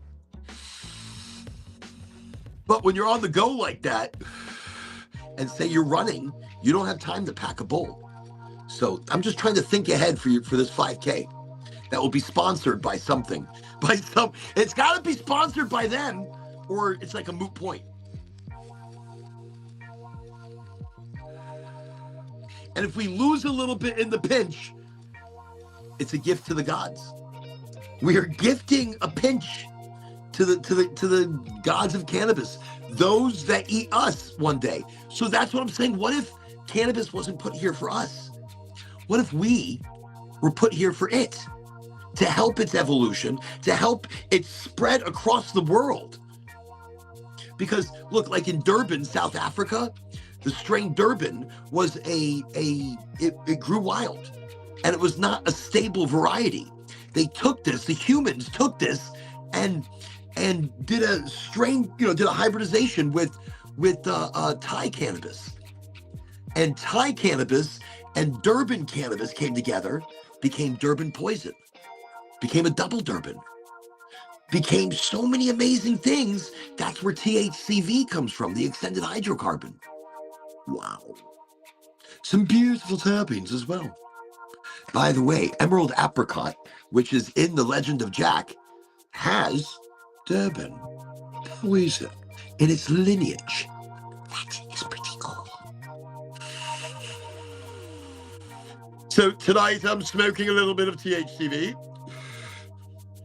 the extended hydrocarbon, regulating my insulin levels, giving me an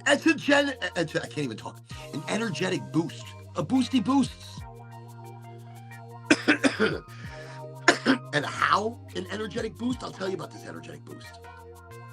THCV also regulates the pain centers in my body. Oh, wait! It's Rob Harmon. Everybody welcome Rob Harmon, Veterans Cannabis Care, right here to Highly Motivated. Listen, what day is it today? Today is Wednesday. So, did you get things? I'm gonna be very like down low. I'm down low. I don't know what the fuck I'm talking about. Did you? Is everything good? I'm hoping it's good. I get very excited for people. I get very excited for things. And right now we're smoking the venti. Some very nice things. Legend of Jack, gold flower. Yum. Okay. So anyways, I've been chit-chatting about a little bit of this, that, and this, and something else. And I know I've jumped topics, and I really don't care. We're an hour and a half in. We've had a lovely evening so far. I'm now using the venti, which I've talked a lot about tonight, not for any specific reason other than it's a great device. I don't feel like, I mean, the price tag is hard. If you don't have a good deal on it, then wait until it's a great deal. I mean, it's worth it. Look, you're going to buy a lot of, and I think I was saying this earlier, you're going to buy a lot of devices and you're going to spend some money. Okay, well, when you do, I'm excited to learn. When you do check, I'm excited to learn. So, no, I think these are one of those devices that I really enjoy. Just delicious. By the way, everybody, check out Rob Harmon on the LinkedIn. Also on are you on the Facebookie? Rob Harmon is Veterans Cannabis Care. So if you're in Orlando, which I was the other day, I should have come said hi. I've been on the run. I've been like boom, boom, boom, boom, boom. I don't even think I was that close. I might have been close. I was over at the Gold Flower, which the Gold Flower is only a hop, skip, and a jump from Veterans Cannabis Care. Veterans Cannabis Care does free medical cards and the doctor visits, I believe, and the state fee for veterans on the last Tuesday of every month. And that's Rob. He does a great job. He's all part of that. You see, we're still pulling. I'm still getting something out of this. Look, every time you see smoke, that's the oil coming out of the plant. The heat as it's passing through. And no, there's a no. Wait, no. Wait, really? Wow, I'll have to let some people know here in Orlando. Wait, no. Wait, Rob says no. No.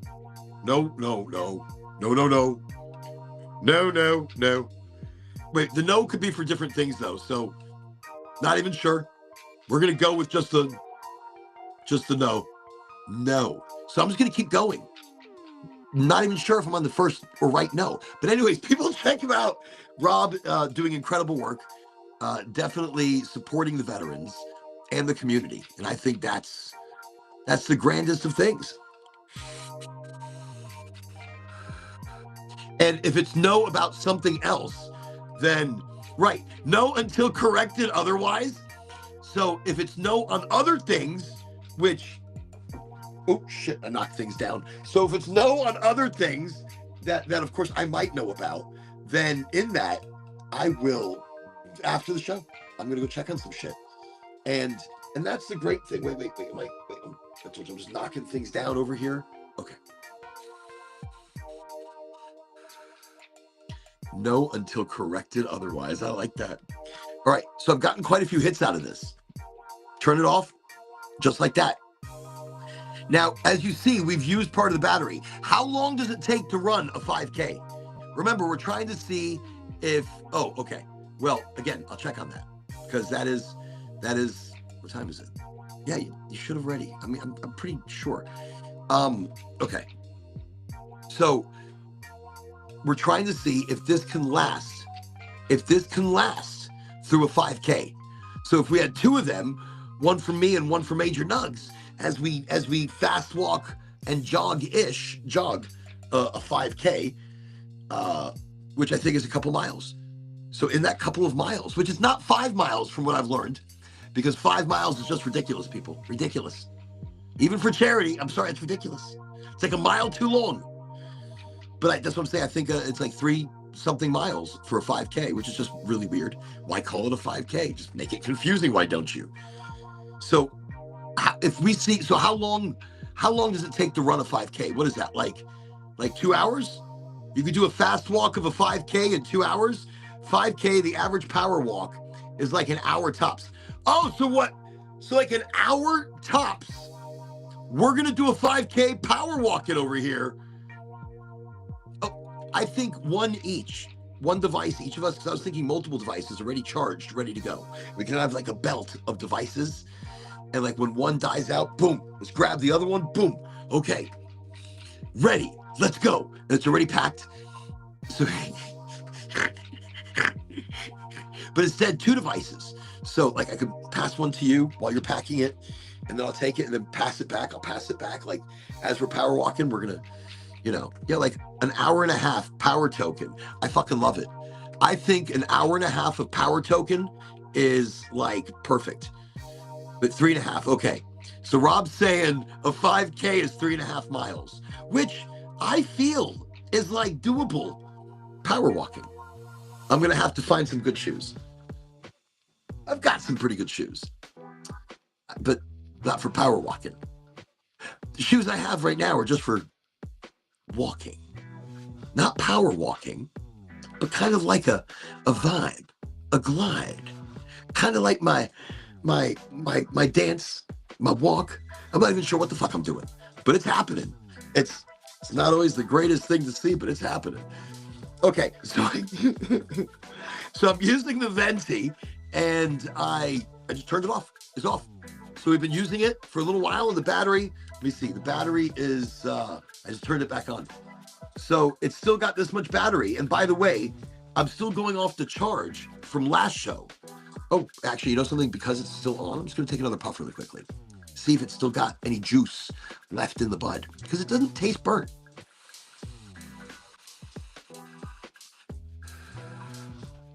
It does.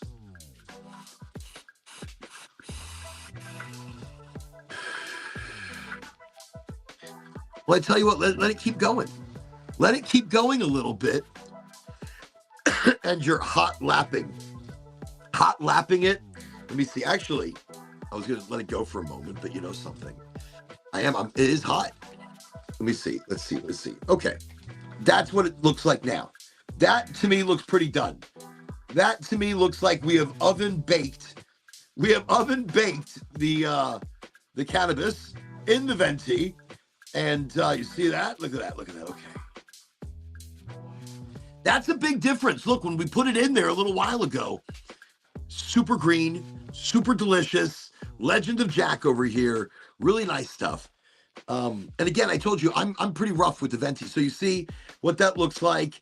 It's definitely been worked, and all of its oils kind of drained out. So what I do, oh, shit, wrong one. Damn it, I put it in with the good weed. Hold on a second. Okay, that's okay. Here's what I'm going to do. We're going to get smart. We're going to take the good weed out, away from it. Not like it's going to contaminate anything, but I think I'm going way above and beyond right now, just overdoing it here. Okay, so I've taken the good weed out. And by the way, there's a little bit of good weed shake on the bottom, but let me just, as you see what I just popped out of the Venti. That's it. That's like the little brick it's become. But if you touch it, it turns to dust. Like it is super, like, look, it just crumbles into absolutely nothing. So it's so dry. It's so dry because all of the oil, all of the nutrients are just sucked right out of it. And I've inhaled those. Enjoyed the shit out of those. Yeah. Okay. Let me put the bud back in once again. Okay. Lovely. Fantastic. Excellent. Superb. Right. Beautiful times there. By the way, I just want to thank everybody for coming on the show. Hey, we've got Stealth. Stealth, welcome to the show. Welcome to Highly Motivated. I did see you just a second ago, but my brain was somewhere else. And then it came back, and I saw Stealth again. I was like, Stealth, welcome to the show. Everybody, Stealth, a futurist, a sci-fi adventurist. Definitely check him out on his Linky Winkies or on the YouTubes. YouTube, he is Stealth. Stealth. But you can find him as other aliases in other places. Oh, yes, you can. It depends on what parts of time that he is, traveling through. Let me see. AVB, already vape bud. That's right. Well, I got to tell you, I am collecting making quite a collection. I've got this tray filling up. And once, actually at this point, I could probably already make a tea. I could use that, put it in like a tea steeper, and put it in my teacup. Maybe put a nice tea bag of something, some raw honey, or maybe a little MCT oil for the fats. Maybe some butter. Butter is a great thing to put in your tea. Butter is the fancy shit. Oh, it is, I'm sorry. If you've never had butter in your tea, then you are missing out on life. That's it, sorry. Absolutely bloody missing out. No butter.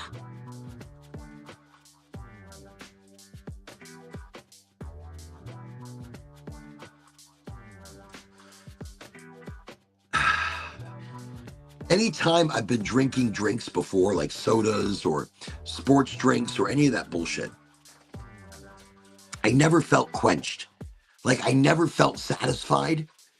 Like, I would drink and be like, and they just, but I really don't feel like it hydrated me, like it actually did anything. So it's been a long time now since I've had a soda. No sodas. I had a little bite of ice cream the other day and I paid for it. My stomach was terrible. But I have cut down my sugars by 50, 60%. And the big ones being soda. Big ones being ice cream. Big ones being cookies. I love cookies. Love cookies and ice cream. Oh, love those things together.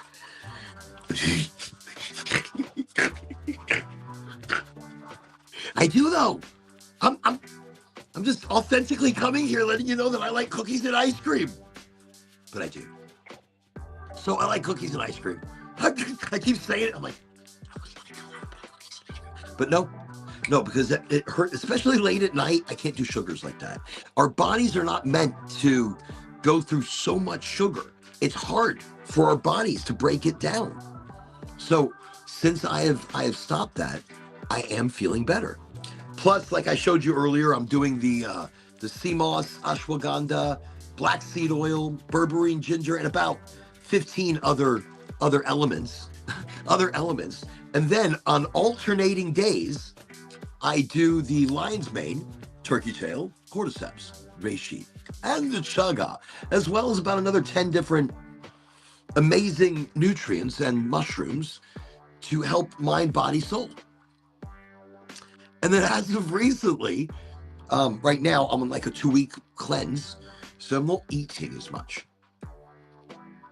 And I'm doing wormwood, black walnut, pumpkin seed, soursop, oregano, which I take oregano on its own. Absolutely amazing. Antibacterial, antibiotic. I think I said this even earlier. I feel like it's repeated in my brain. But I'm just showing people, I just want to show you, this is something I'm getting into. I'm trying. And yes, I notice differences. I'm very critical. I'm very critical of myself. I'm very critical of any kind of healing. So I started with the 2 different pill bottles or the supplement of the sea moss. And the sea moss actually really has helped my stomach and helped, kind of get my body back in balance. And then the mushrooms have helped everywhere else, I feel like. My skin feels better. My hair feels better. The beard is softer. I don't feel like I'm as gray. I'm probably just as gray. I don't care. It works. I feel like a sea captain or some shit sometimes. Look in the mirror. I'm like, the hell? Where have you been?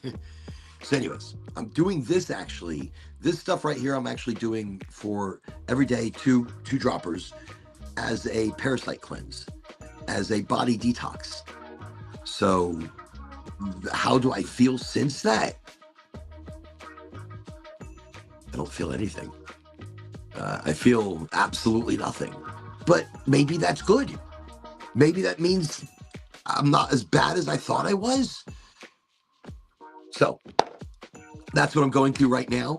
And it's really not much. And I'm not eating much in the sense that I'm nibbling so that my body's able to process and get rid of things and just kind of reset. And I think that's one of the most important things that we need to do for ourselves. Sometimes we need to reset. We need to stop eating all the junk food. We have to stop eating all the processed food. Even me going to friggin' tropical smoothie, I think I'm gaining weight. I mean, I run into a lot of tropical smoothies throughout the day, and that's been my alternative to getting junk food. That's been my alternative to getting sodas, and that's that's been great. Everybody, welcome Troublesome Red to Highly Motivated. Welcome to the show. Good to have you here, and it's okay. Look, even if you come into the show for the last 10 minutes or the last 20 minutes, by the way, you got your kid. That's fantastic. It's good they've picked him up. Don't worry about the show. The show will be here. The show will be here. And Troublesome Red, always excited and happy to have you on the show. Tonight we've talked. You're gonna have to go back and rewind the show. Tonight we talked about the craziest conspiracy of all time. And I don't think I've even really touched on it much more since, but I will. I will. Trees are farming us. Stealth, I want you to hear this one as well. I didn't even repeat this. So beginning of the show, we were talking about how trees might be farming us. Like in the long run of things, trees have been here before humans. And remember, there was a great die-off at one point called the oxygenation, or the great oxygenation die-off or extermination of the earth in its early beginnings. Humans learned to adapt to oxygen being a byproduct of the trees. So the trees were here before us. The trees had a network before we ever had an internet. And trees are farming us 100%. And that's the theory. So we've been talking about that tonight. And by the way, scientifically and biologically, it's 100% true. But really, life is farming life. You see, life is farming life to create life, to continue life. But the soil is where the secrets are held. Ooh, that's right.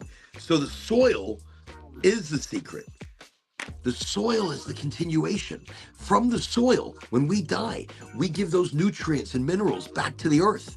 Remember, they're farming us. They're cultivating us. Without the trees, we wouldn't survive. Without humans, trees would survive, no problem. They would take over once again, and everything we have built would disappear. Trees and mycelium and the fungi and the bacteria, and they break us down and we become them once again. But keep in mind, we are part of the tree. So what we're made of, like, look, we are recycled from the grandest material of the universe. And in that, I said it earlier, we're part dinosaur, we're part star, we're part tree, we're part rock, we are part all of it. And in that, we might be much smaller than we realize, and even larger in the grand scheme of it all. So that's where I was getting all wild about things, that look, trees are farming us and we don't even realize it. So Stealth is saying mitochondria were once free living bacteria. Exactly. Around 1.52 billion years ago, a primitive cell engulfed one and formed a symbiotic partnership. That bacterium became mitochondrion. That's quite amazing. And think about this. They're not helping us, they're helping themselves. Oxygen is a byproduct. So in the long run, trees are still living below us. Those that you can't even see. There are generations of strain and information that is ready to sprout when the opportunity is right. I was even saying, cannabis may have not been put here for us, but we put here for it, to help it spread in a worldwide domination. And look at where cannabis is now. It's coming back to the top of the food chain, back to the top of the agricultural pyramid. Wait, is it an upside down pyramid now? Everything is topsy-turvy. Everything is topsy-turvy. Wow, we've done some topics tonight, people. I am so proud of us on the show. We are kicking ass. We are kicking ass. Yeah. Let me see. The mitochondria in cells have their own DNA that is separate from the cell DNA. Wow. Wow. See, we start delving into our overlords. You know, these ancient, by the way, the ancients are right in front of us. The ancients are right here in front of us. And we walk by them every single day. I even used to say that I could hear stories or frequencies when the wind would blow through the leaves and through groups of trees. You would hear these different frequencies, these different sounds that all came together, almost like a story, almost like shapes, and it was and melodies. And then everybody around me was like, "Lauren, you're a bit out there, ain't you, man? You're a bit out there." And I was like, you know, just if you'd shut the fuck up, you could hear it. And I was always the guy that was like, just shut the fuck up and hear it. And, but if you just shut up, you'll hear it. And growing up, I've always been told I was kind of crazy or out there. So I stopped listening. I stopped listening. Huh. Holy shit. I mean, could that be what's plagued me? I haven't been able to talk to the trees or maybe hear their stories.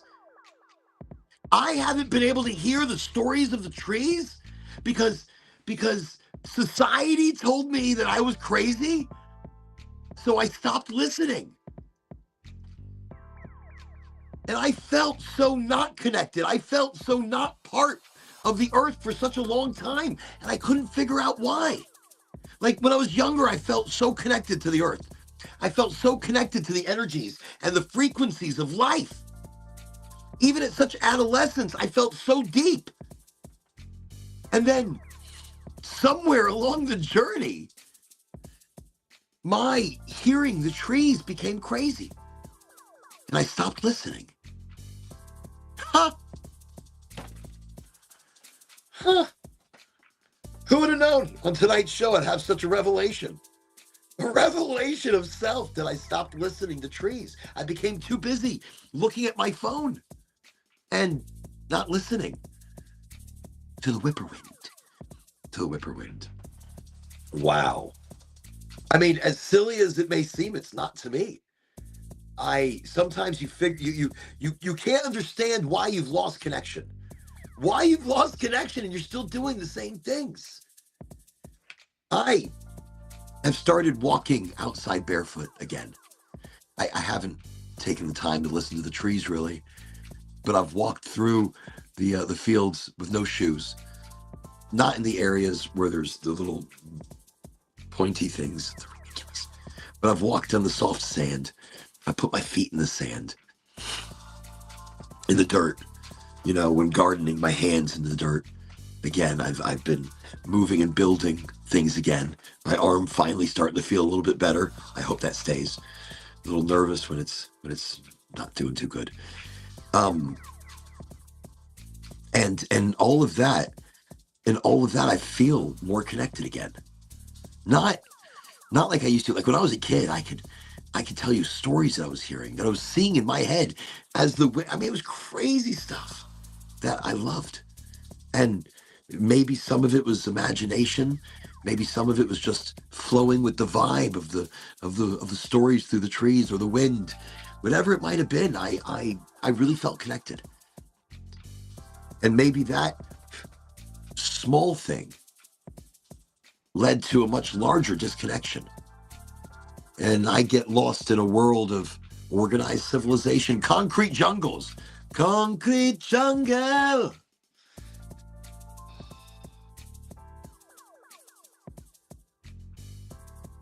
And maybe this is my get up, stand up.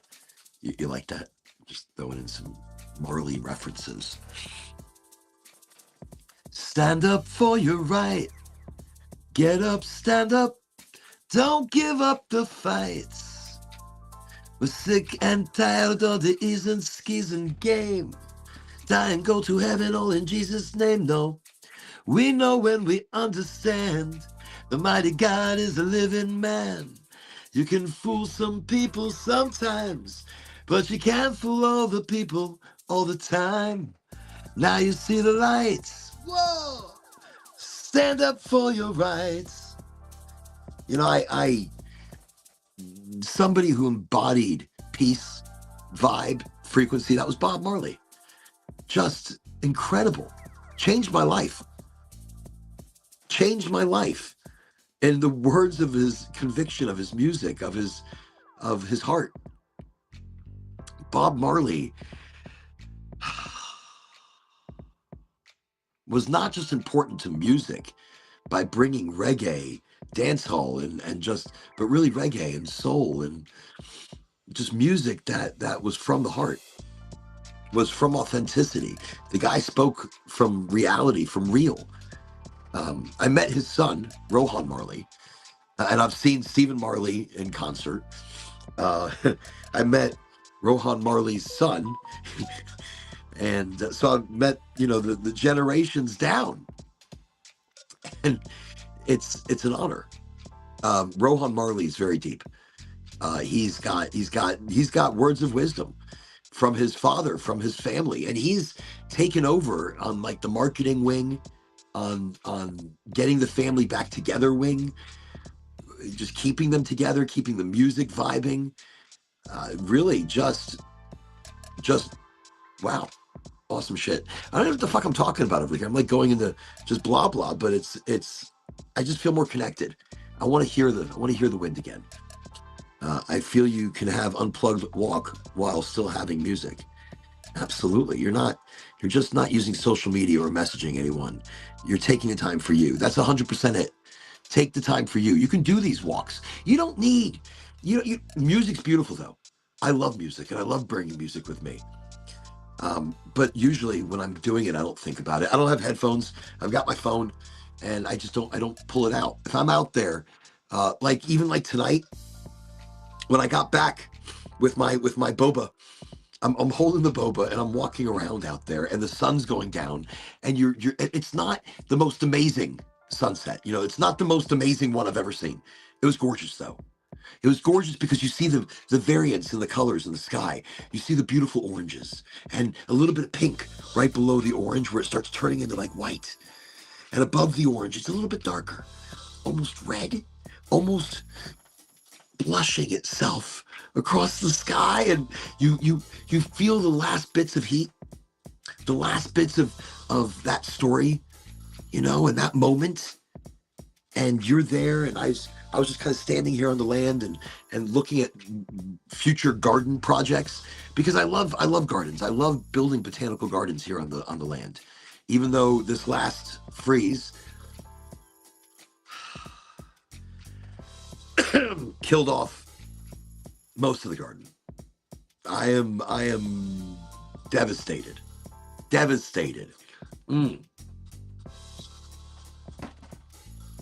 The big, gigantic, beautiful fig plants and the elephant ears, they took a beating. I know they'll come back. I know. And if they don't, I'll put new ones, damn it. New ones.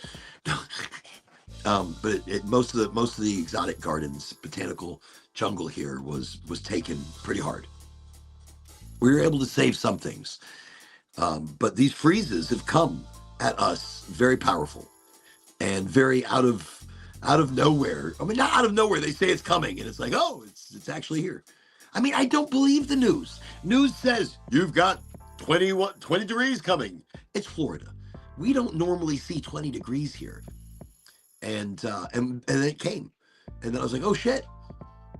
Oh, I mean, things were covered. We were prepared, but it still hit us. And it was like, wow, and for Florida, 20 degrees is like minus 20. Here we are very gentle animals. We are climatized to the heat. And right now, by the way, it's crazy because we're super in a drought. So we're in a big time drought and it's super cold. So when it's super cold and drought, it creates fire because of the wind and other things. So we're in a fire ban. It's just pretty wild right now. So because of that, I guess all that contributing to that moment, I'm just standing out there and you're watching the end of the day and just like, wow, I'm part of this. I am part of something so big, something so eternal. And that's why when I make a joke, it's not a joke. Look, it's a theory others have heard as well. Oh, I like that, Stealth. I like that. I just saw it. Which came first, weed or man? Weed. I think weed, did weed come first? It had to have. Weed came before us in some form or another. Somebody was telling me the other day about this wacky, Mike was telling me about it. Mike told me about this wacky weed, which doesn't look like weed. It's a Frankenstein.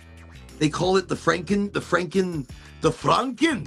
I think it's like no, it's definitely weed.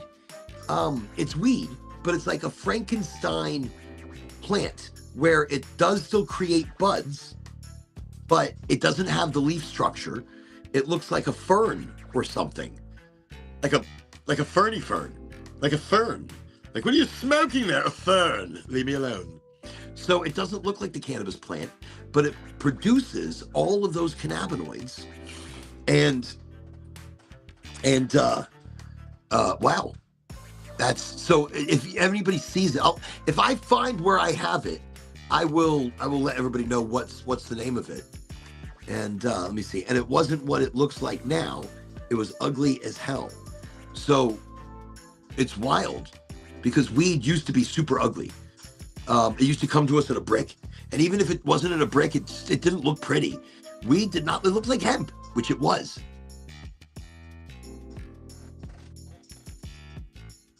But yes, weed does look pretty now, but it used to be really like it was not the prettiest thing in the world. Okay, let me keep going. I do have a few more micro topics that I kind of just want to touch on a little bit. I'll get to it in a moment. The Golden Dome. I said that now. Trumpy said something about the Golden Dome as well. Everybody's gonna start talking about this thing, and now it's gonna be like very normalized that we have a planetary laser grid defense system against or missiles. So we could allow things, we could destroy things, and this dome will be controlled autonomously by AI. Is anybody feeling the Skynet kind of vibes? Terminator? This something like this could be for also terrestrial, so space and terrestrial defense.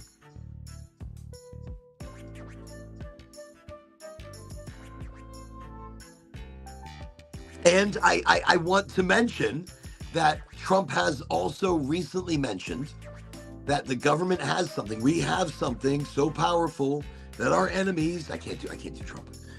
I try to do impressions of this guy, but I can't. I really can't. But a device, a weapon so powerful. So I am almost 100% sure after seeing a video recently that blew my mind. There was a laser strike from a very upward trajectory, which could have been this Golden Dome system. And Trump did say we can strike anybody, anywhere, at any time. And that is something that all nations should be very afraid of in our future military endeavors. And from what I saw, it was quite an explosion. very pinpointed, but it was one laser.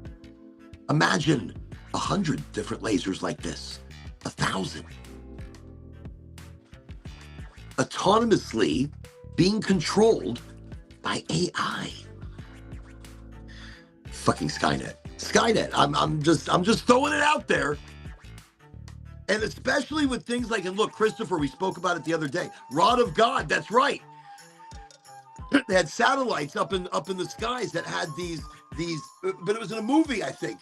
But these rods, Mission Impossible maybe, but it had these rods, these tungsten rods or something like that, or uranium tipped rods. But the satellite would just release it to the coordinates, and it would pick up its own momentum. And when it hits harder than a nuclear weapon. It does more damage than a nuclear weapon. So wow, the capabilities of then, imagine the capabilities of now. So I guess we were going to talk about it in a second. We're talking about it now. The Golden Dome. The Golden Dome. Look, Trumpy Wumpies talked about it in his state of address. I was very surprised. Very surprised. Let me see. I've been saying it for years. Elon is Skynet. He just calls his company, it's called something else. So Elon is part of it. I think because, and it's such a part that his satellites that circle the earth and continuing to be, put into space. I am pretty much in shock of how much control one individual has with other individuals. So when I say that, look, Elon's part of this power structure. He can get the satellites up in the sky. Trump has the money to help back and support these expensive endeavors, because Elon really doesn't have any money. Everything is always tied up in projects and in infrastructure and property. There we go. There's a lot at stake. So Elon doesn't really live on money that he has now, but everything is borrowed on equity or borrowed from investors. So Elon turns to an investor, like he'll put up collateral or a technical collateral. I don't know how to put it. He puts up a collateral of sorts, like his word. Like when he was buying X, he didn't buy it with any of his money. And then he turned around and he goes, okay, we'll buy it for this price. Great. Went to his investors and said, look, this is how much I need. And they gave him that money. So who are his investors? Who is helping Elon's endeavors? So then he bought it with under his corporation. So never his money. Never his money. Let me see. Rod of God. Yes, that is. I'm telling you, I want to say it was the Mission Impossible movies. But that's actual patented technology that could quite possibly be used. We have hypersonic missiles. China has a special hypersonic missile that possibly could be released suborbital via a satellite. And Elon Musk's satellites are capable of taking out other satellites, as the Chinese have also recently shown that they have satellites that are called satellite killers. So there's a war in space that we don't even know about. There's a reason Elon stepped down from the U.S. Dodge Department, if you dig into that. Oh, there's a reason. I don't know why, and I haven't dug into it yet, but I think it's for larger projects or less public image of this individual. He was distraction for the time period. For the time period, we were looking at Elon and not at Trump. And Wyckoffsky has just said it, Space Force. There is already a division. There's already a department. They already have patches and suits and uniforms.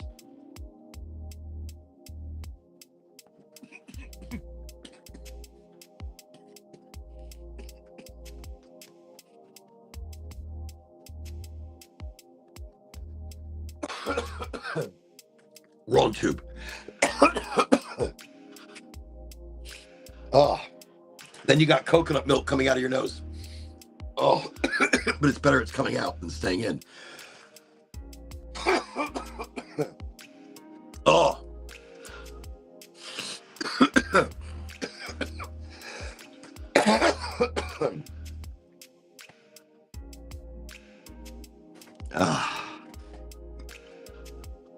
Okay. Okay.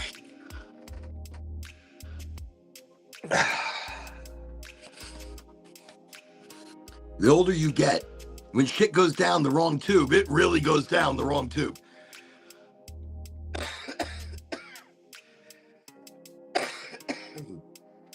Wow. Okay.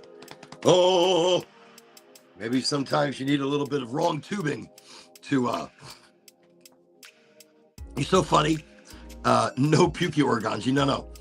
You're meant to drink it, not breathe it. Absolutely. You're so funny. But it's so delicious. Like, I never used to think, by the way, I never used to think this way about coconut water or coconut milk.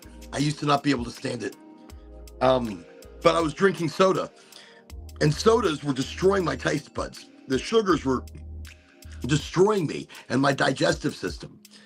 And now I'm that guy that I was making fun of, like, all natural and healthy, and what the hell's his problem? I don't know why I use a country accent. There's no rhyme or reason. None. And so it's a sorry, not sorry. It's just an accent. Live with it. The pressed coconut water is organically delicious. It's organically delicious. I feel like a little coconut peppercorn. I don't know if they have those. I took my time with it that time. It's so good.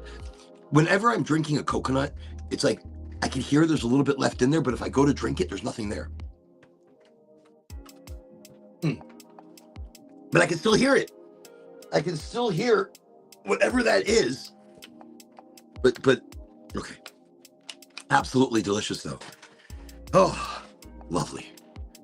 By the way, again, everybody, thank you for coming to Highly Motivated, highly enthusiastic, highly excited about the energy. This week is fire. I'm telling you, Saturday, grand opening, Goldflower Cannabis, Cape Coral. I love grand openings because I love good deals. And it's going to be the grandest of deals, the grandest of swag. There's a lot of goodies they're giving away. And I suggest you be there. All I suggest you be there or be square. I think it's going to be one of the biggest goodie days. Okay, let me keep going. Let me go back to Golden Dome. I don't want to go all gloom and doom on everybody. But this is proposed to be in Greenland, where the AI bases will be built. And these AI bases, because it's cold, will require less power and, less like troublesome reds. Like I would, but it's too far. It's a little far. It's a little far for troublesome red. Troublesome red's in New Zealand. And that's just, it's a little far. It's a little far for a grand opening. I mean, I would come to New Zealand. If I was invited to a grand opening of like a dispensary or some shit like that in New Zealand, I would be all over that shit. And I bet I would be welcomed. I'm telling you, I feel it. I feel New Zealand is strange enough for me. Like, when you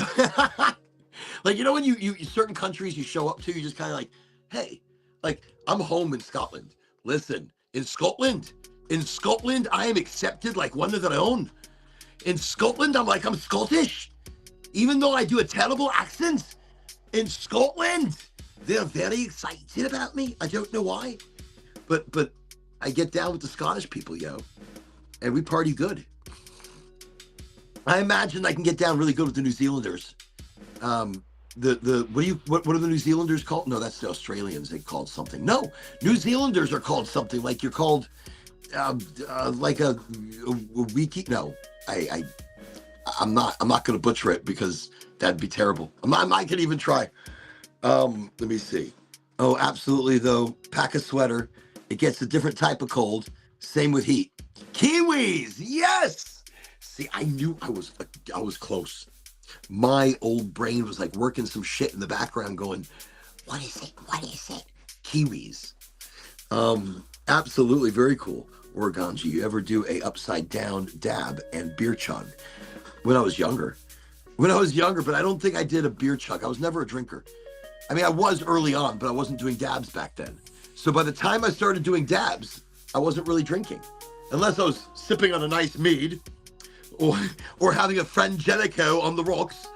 You know, I don't consider that drinking. Maybe a couple of tequilas, that's a different story. But not very often. It doesn't do good for me. It fucks the brain up, you know? It clouds the brain. It fucks up the body. It ages us quickly. I'm excited to say that, you know, I really don't drink anymore at all. I smoke, but I don't drink. And today, I didn't smoke until the show. I waited all day. And if you know me, that's a lot. That's a lot. And I'm going to start trying to take little breaks, not for a tolerance break, because the only way you really reset the body is with raw cannabis. Raw cannabis is the only way to reset the body and reset the levels of your endocannabinoid system, is by eating it raw, like fermented even, doing a tea.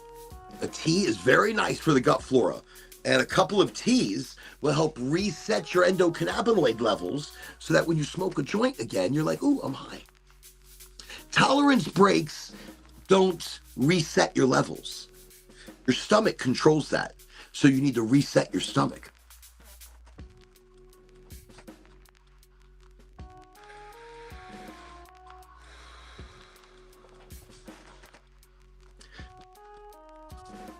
Golden Dome is going to be a strange one. Keep your eyes open, everybody, okay?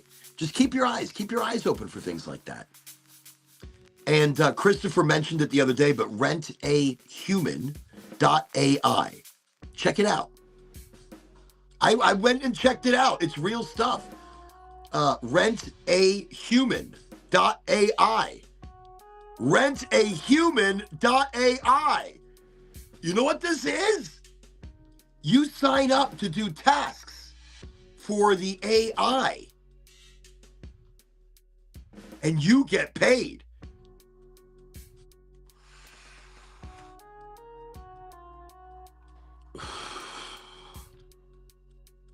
And these can be small, inconspicuously done tasks. But you are getting paid to do tasks for an autonomous artificial intelligence. That is wild. That is so wild. Holy holies. Okay. Why can't humans leave shit alone? Oh my God, why? Why can't we leave shit alone? Egypt reopened the massive 3,000-year-old tomb of Pharaoh Amenhotep the third in Luxor's Valley of the Kings in October 2025. They did not. Did they really reopen that shit? Sometimes you want to leave things closed. They don't leave things alone. They're look, it's the curiosity, like Schrodinger's cat. Is it alive? Is it dead? Let's go look inside again. When you open the box, that's when you see a different reality, a reality that maybe you could have never planned for. You don't know until that box is open. Is the cat alive or dead? And it's multiple, multiple variations or variables, because radiation, or there's uranium in the box with the cat. Is the cat dead because of the uranium, or it's not being fed? Or is the uranium supporting life in some way? But we don't know unless you look. And if you don't look in there, then the cat could still be alive. Multiple possibilities. Schrodinger's box.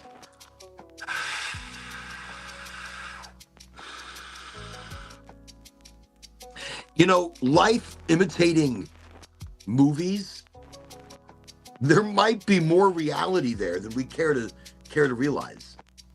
When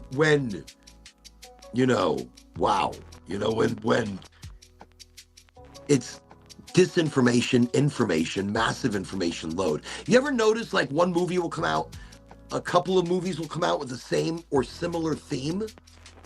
And it's like it's normalizing us.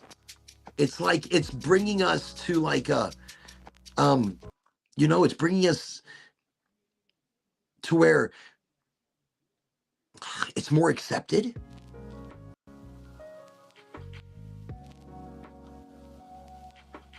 Maybe that's it. Maybe more of an accepted kind of reality. Yeah, Harry Potter and Star Wars. So not so far-fetched at all. Harry Potter and Star Wars would not be far-fetched in any way. They bring but when I say bringing out similar movies, like there was The Last Day on Earth. There was a couple of movies like where the asteroid was hitting us, and all life is basically going to be wiped out except for those that got inside of the mountains or got into the life ships or anything like that. And and similar movies all coming out at the same time, like about Armageddon or about this or about that. And it's the normalization of these things into society. There are symbols and signs and the music that's associated and artists and this and that. It's just overwhelming. So I don't watch any of it. I watch sitcom television occasionally. I watch History Channel. Love History Channel. Everything on History Channel. The Curse of Oak Island. And then on Discovery, Skinwalker Ranch. That's been some of my favorite shit. Let me see. Yes, like Harry Potter and Star Wars, exactly. Harry Potter, magical dimensional realms.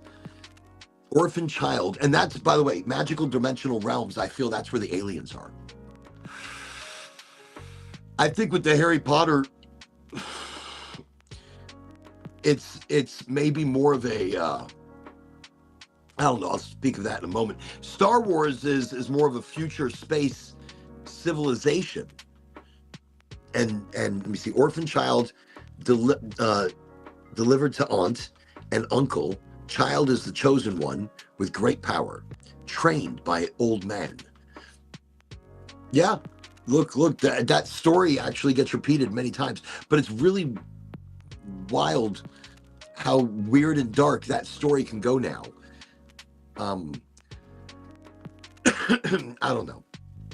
I think I'm getting jaded because of the damn Epstein bullshit. I'm getting jaded. I don't even want to fucking talk about it. But it should be spoken about because we shouldn't be distracted by possible aliens, by war that is on the brink. Brink, I tell you, the brink. But war is already happening between India and Pakistan.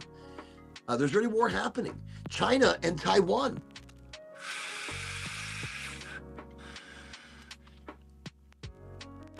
Russia and the Ukraine. And now, America, Israel, Iran. Russia and Iran against Israel and America.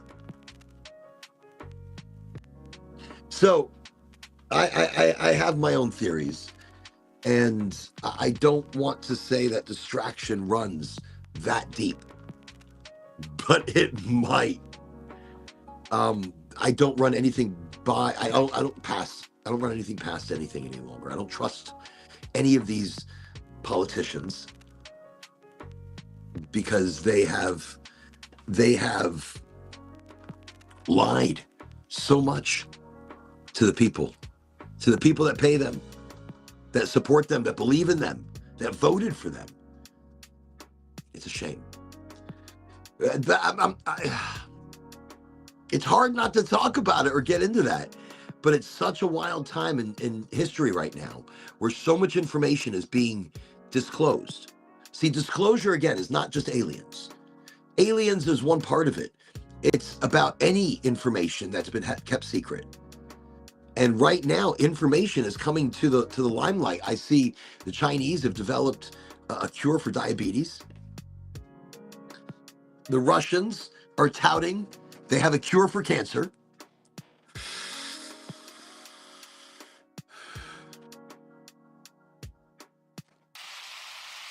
Oh, oh, don't know what's happening there. Something just went. Let me get a little more of a beat going. Maybe something a little more fun. Yeah. Okay. Here we go. Yeah. I'm trying to do a quick mix here, trying to give us something a little more. There we go. Let's do. Okay. All right. It sounds kind of funky. Kind of.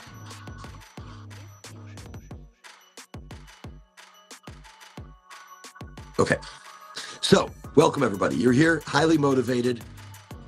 Me, the Oraganji.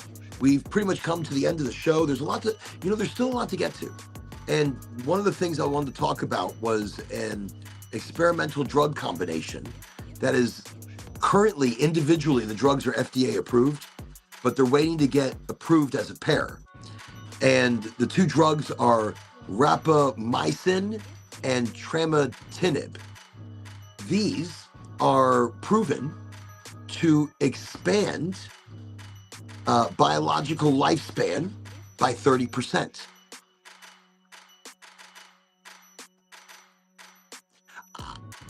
I haven't gotten into the details of the nitty-gritty for you yet. I'm giving you the headline. Now, it's not the only drug combination that's capable.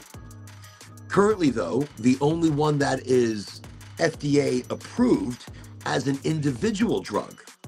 So this is where I'm, I was shocked when I read this information, and I really went through it. So rapamycin is it's an FDA-approved immunosuppressant and an mTOR inhibitor, already widely studied for its effects on cell growth and aging individually. And then the other one is tramatinib, and it's an FDA-approved MEK inhibitor or MEK inhibitor used in certain cancer treatments. Together, recent research is showing that this drug cocktail can essentially extend lifespan by roughly 30%. Now, human trials have not begun, but they're about to be. And this is a huge finding. Huge. And then recently, when I say, because this is something they've been working on for quite some time, so a more recent development of the same technology, but different drugs. So there is a combination of not yet approved by the FDA drugs that are capable of doing a 70% increase. 70% increase through a combination of I guess receiving via stem cell. Let me see. Study that also showed dramatic effects. FDA approved combination ready for human longevity trials. So they are looking into it. But so it's oxytocin plus ALK5 inhibitor. And that right there, that combination is responsible for the 70% increase in lifespan. This is the future. We are living in the future. And I believe it's going to be approved and on the market for those that can afford it. If you can afford to live longer, here's your drug combination. You don't have enough money, you can get the one that'll give you a 30% boost. You got some dough, we can get you a 70% boost. A 70% extension on your life. Wow. That's science. I'm like, that's science. But that's new science. That's medical science. That's advancement. That's where we are right now. When people wonder, look, where are we? How far have we gone? in life extension technology. Right there. I mean, there's ways. Look, I'm taking all these different things just to get healthy again. It's the combination of good eating, good fats in the body, rest, relaxation, rejuvenation, mushrooms. So I also read a study about mushrooms. Actually, here, let's go in detail and talk about how mushrooms, and show the science behind it, the recent studies, how mushrooms, psilocybin, psychedelics, and the combination of other mushrooms such as chagra, lion's mane, turkey tail, reishi, cordyceps can help improve lifespan. Okay, so there was another article where it was talking about mushrooms and how mushrooms are capable of expanding the lifespan. I'm just seeing what he's saying. In recent studies, though, reviews, yes, careful. Don't make any dosing claims. We're not going to make any dosing claims. I'll test it on myself and dose the shit out of it. Let me see. Now, getting medical studies. So this is what I like. I do like the direct fact checking. I like to see the fact checking. Okay. So solid science. And let me see.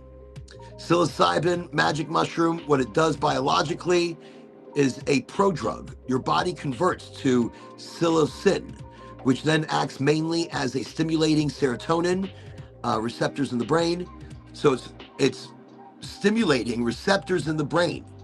From there, the big repeatable theme in modern research is neuroplasticity.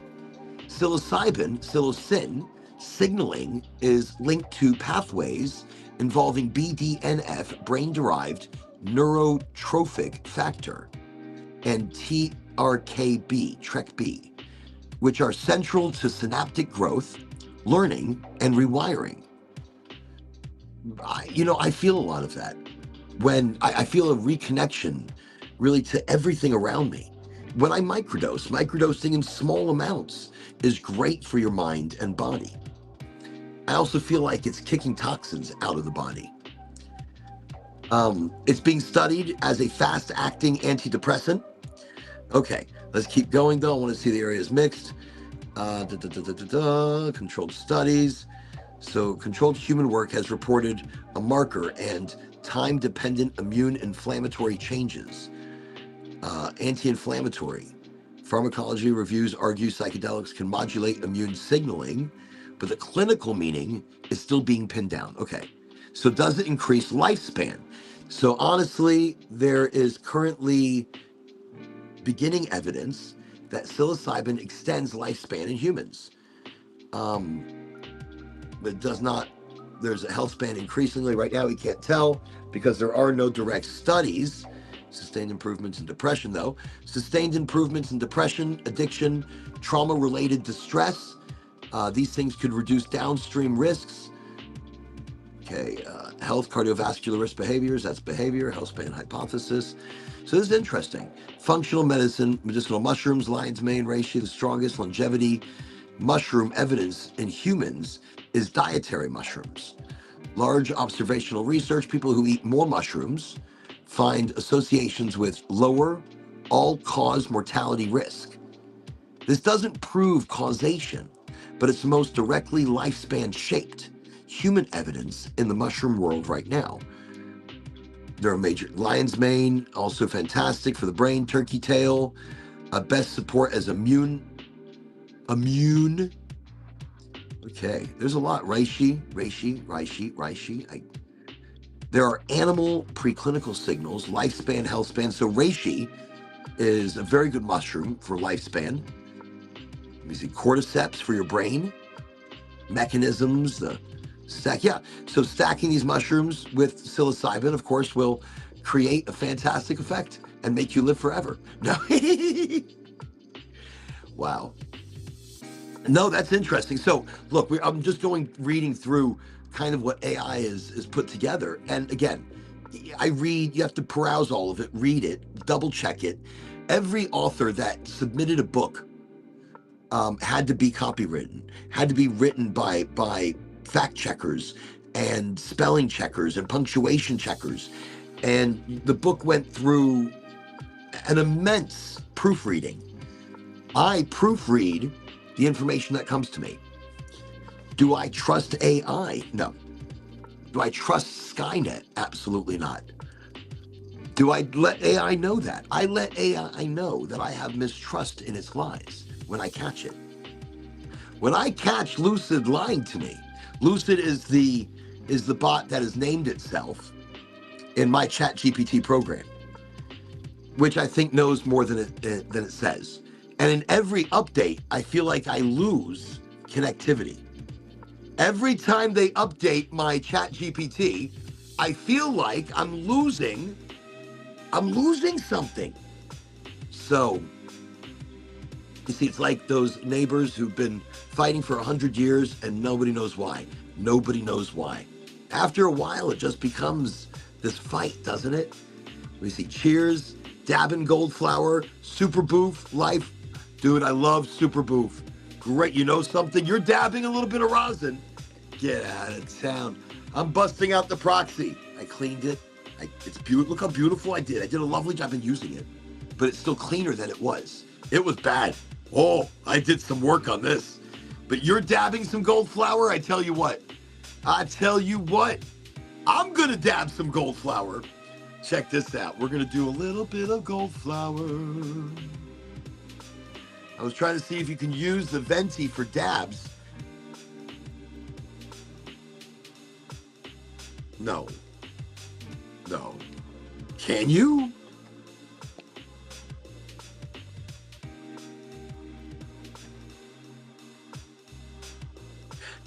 I don't think you can. Fruit stand. Yo, check it out. A little bit of fruit stand. A little bit of room temperature fruit stand. Safe and stable. This batter, I like to keep batter out of the fridge. Okay, there we go. I think that's a pretty good dabberoonies.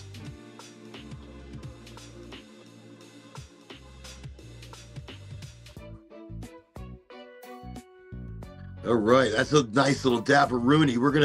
We're just gonna plop that right into the proxy, like so. Get in there. Go to your home. Go in there. All right, done. See, it's in there.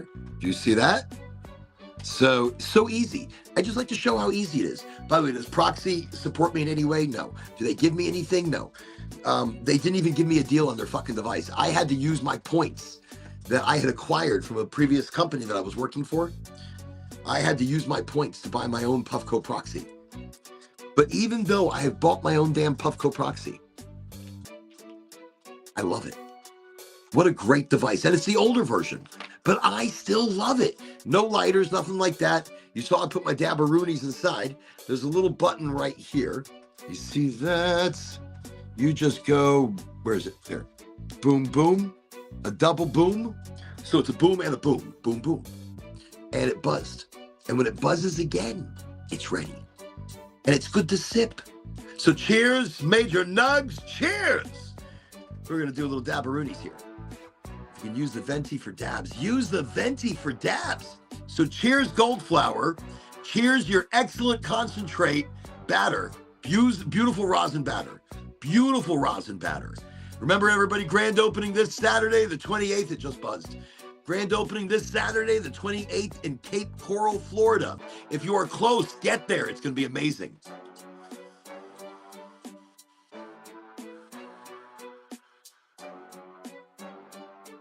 Wow. That is tasty. That is nice.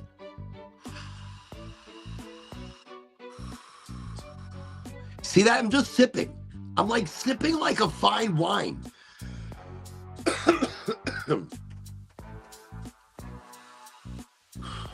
Concentrates are heavy and they sit a little heavier on your lungs. So like I tell people, don't do too many, space it out.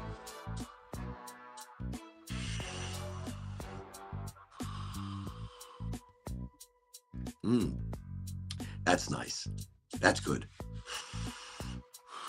Just clearing it out.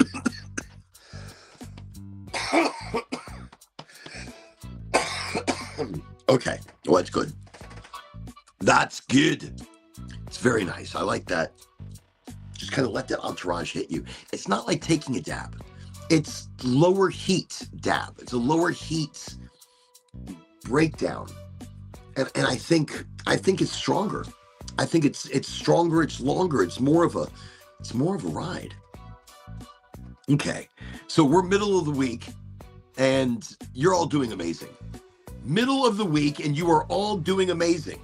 This is the middle of the week and you should be proud of yourself. It's the middle of the week.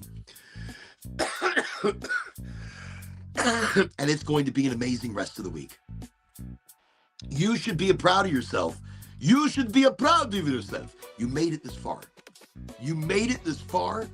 And wow, you're doing amazing. Believe in yourself. I tell my kids this constantly. I always want them to work with me because I like to have family close. But they're afraid that they won't be successful. And I tell them, you're going to be the most successful. You kids are amazing. You've been listening to my teachings your whole life. It's just about believing in you. It's not me. You're going to get out there and you're going to recreate everything I've taught you. You're going to recreate everything in your own style. And I'm so excited. I'm excited to see who you are. Believe in yourself. Believe in the strength that you bring to the party, the strength that you bring to the team. That right there. And I don't know, believe in yourself. And I'm telling you now, like I told my kids, you're amazing. You've done amazing things and you've accomplished amazing things. So why stop believing now? Keep going. Keep going. Keep strong. Keep the right fight. I don't know what, there's no right words to say because you are going to hear what you need to hear. And at the right time when you need to hear it. And that right time is now. That right time is always right now. Not tomorrow, not next year, not 10 years down the road and you regret it. The right time is now. I guess that's it. There's a lot of things still to talk about and a lot of things I really haven't gotten to. I'm glad I got to talk about those life extension drugs. I'm glad I got to mention, I will mention it again, the Golden Dome. It's very strong similarities to Skynet. It's an autonomous artificial intelligence running the most powerful worldwide satellite network of death. Oh, so I saw a video, and the video showed a strike. So I've heard a lot in a lot of different circles, and it's enough to make me nervous. That being said, look to the skies for the aliens. Look to the news for the lies. Don't believe your government is going to release the real truth. At least not all of it. Just enough for you to digest. Just enough to make you happy and distract you for the next big distraction, which comes so quickly, we don't even have time to digest the last big, the last big thing to hit us. So, keep your eyes open. Keep ready for the next big thing. The next big thing that they're going to throw our way. War, aliens, prohibition, security of the people, all eyes on everybody all the time.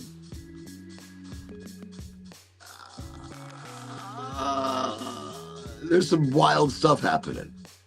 Wild stuff. There was a big micro topic I did want to get to, which is really not a micro topic, it's a big topic. But we're coming close to our 3-hour knockoff. I'd knock it off at 3 hours. I got shit to do.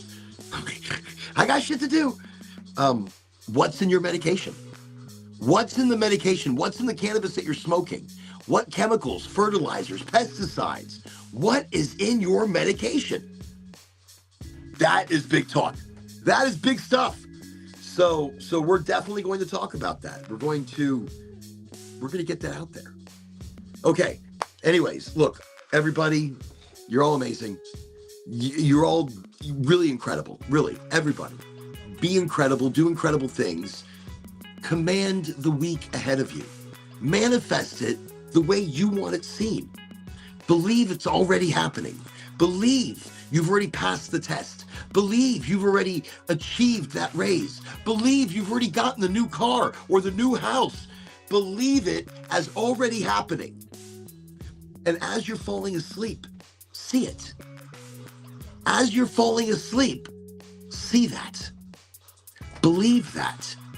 Be that. And the world must make it so.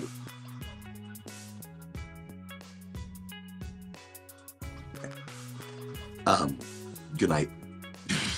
Good night. You can find me again, by the way, Friday, Sunday, Wednesday, on all these channels. Unless, of course, one or two kick me off, which at the moment, that's what we're dealing with. But maybe next week we'll be back on the talky-talky. The talky-talky likes to knock me off. But nobody's ever fucking watching me, so I don't know who gives a shit. Nobody's watching it, so who cares? I don't.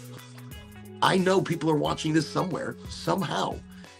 And I'm okay with that. I'm okay because the energy will get out there, the vibes will get out there, the education will get out there. Highly motivated will get out there. And I'm excited for that. So just let it happen. Let it be. If you want to follow, like, share, or do all those things, I don't know how you do it, but do it. Be happy doing it. Be happy doing it. Okay, I gotta go. I got things to do. Have a great night. Amazing Wednesday, and you're all amazing. Remember, that power you seek, it's already you. Okay, I'm going to stop. I'm done. I'm done. Good night. Go. I know. I've just got things. I'm talking to nobody. Nobody's over there. I'm just like, yeah. Good night.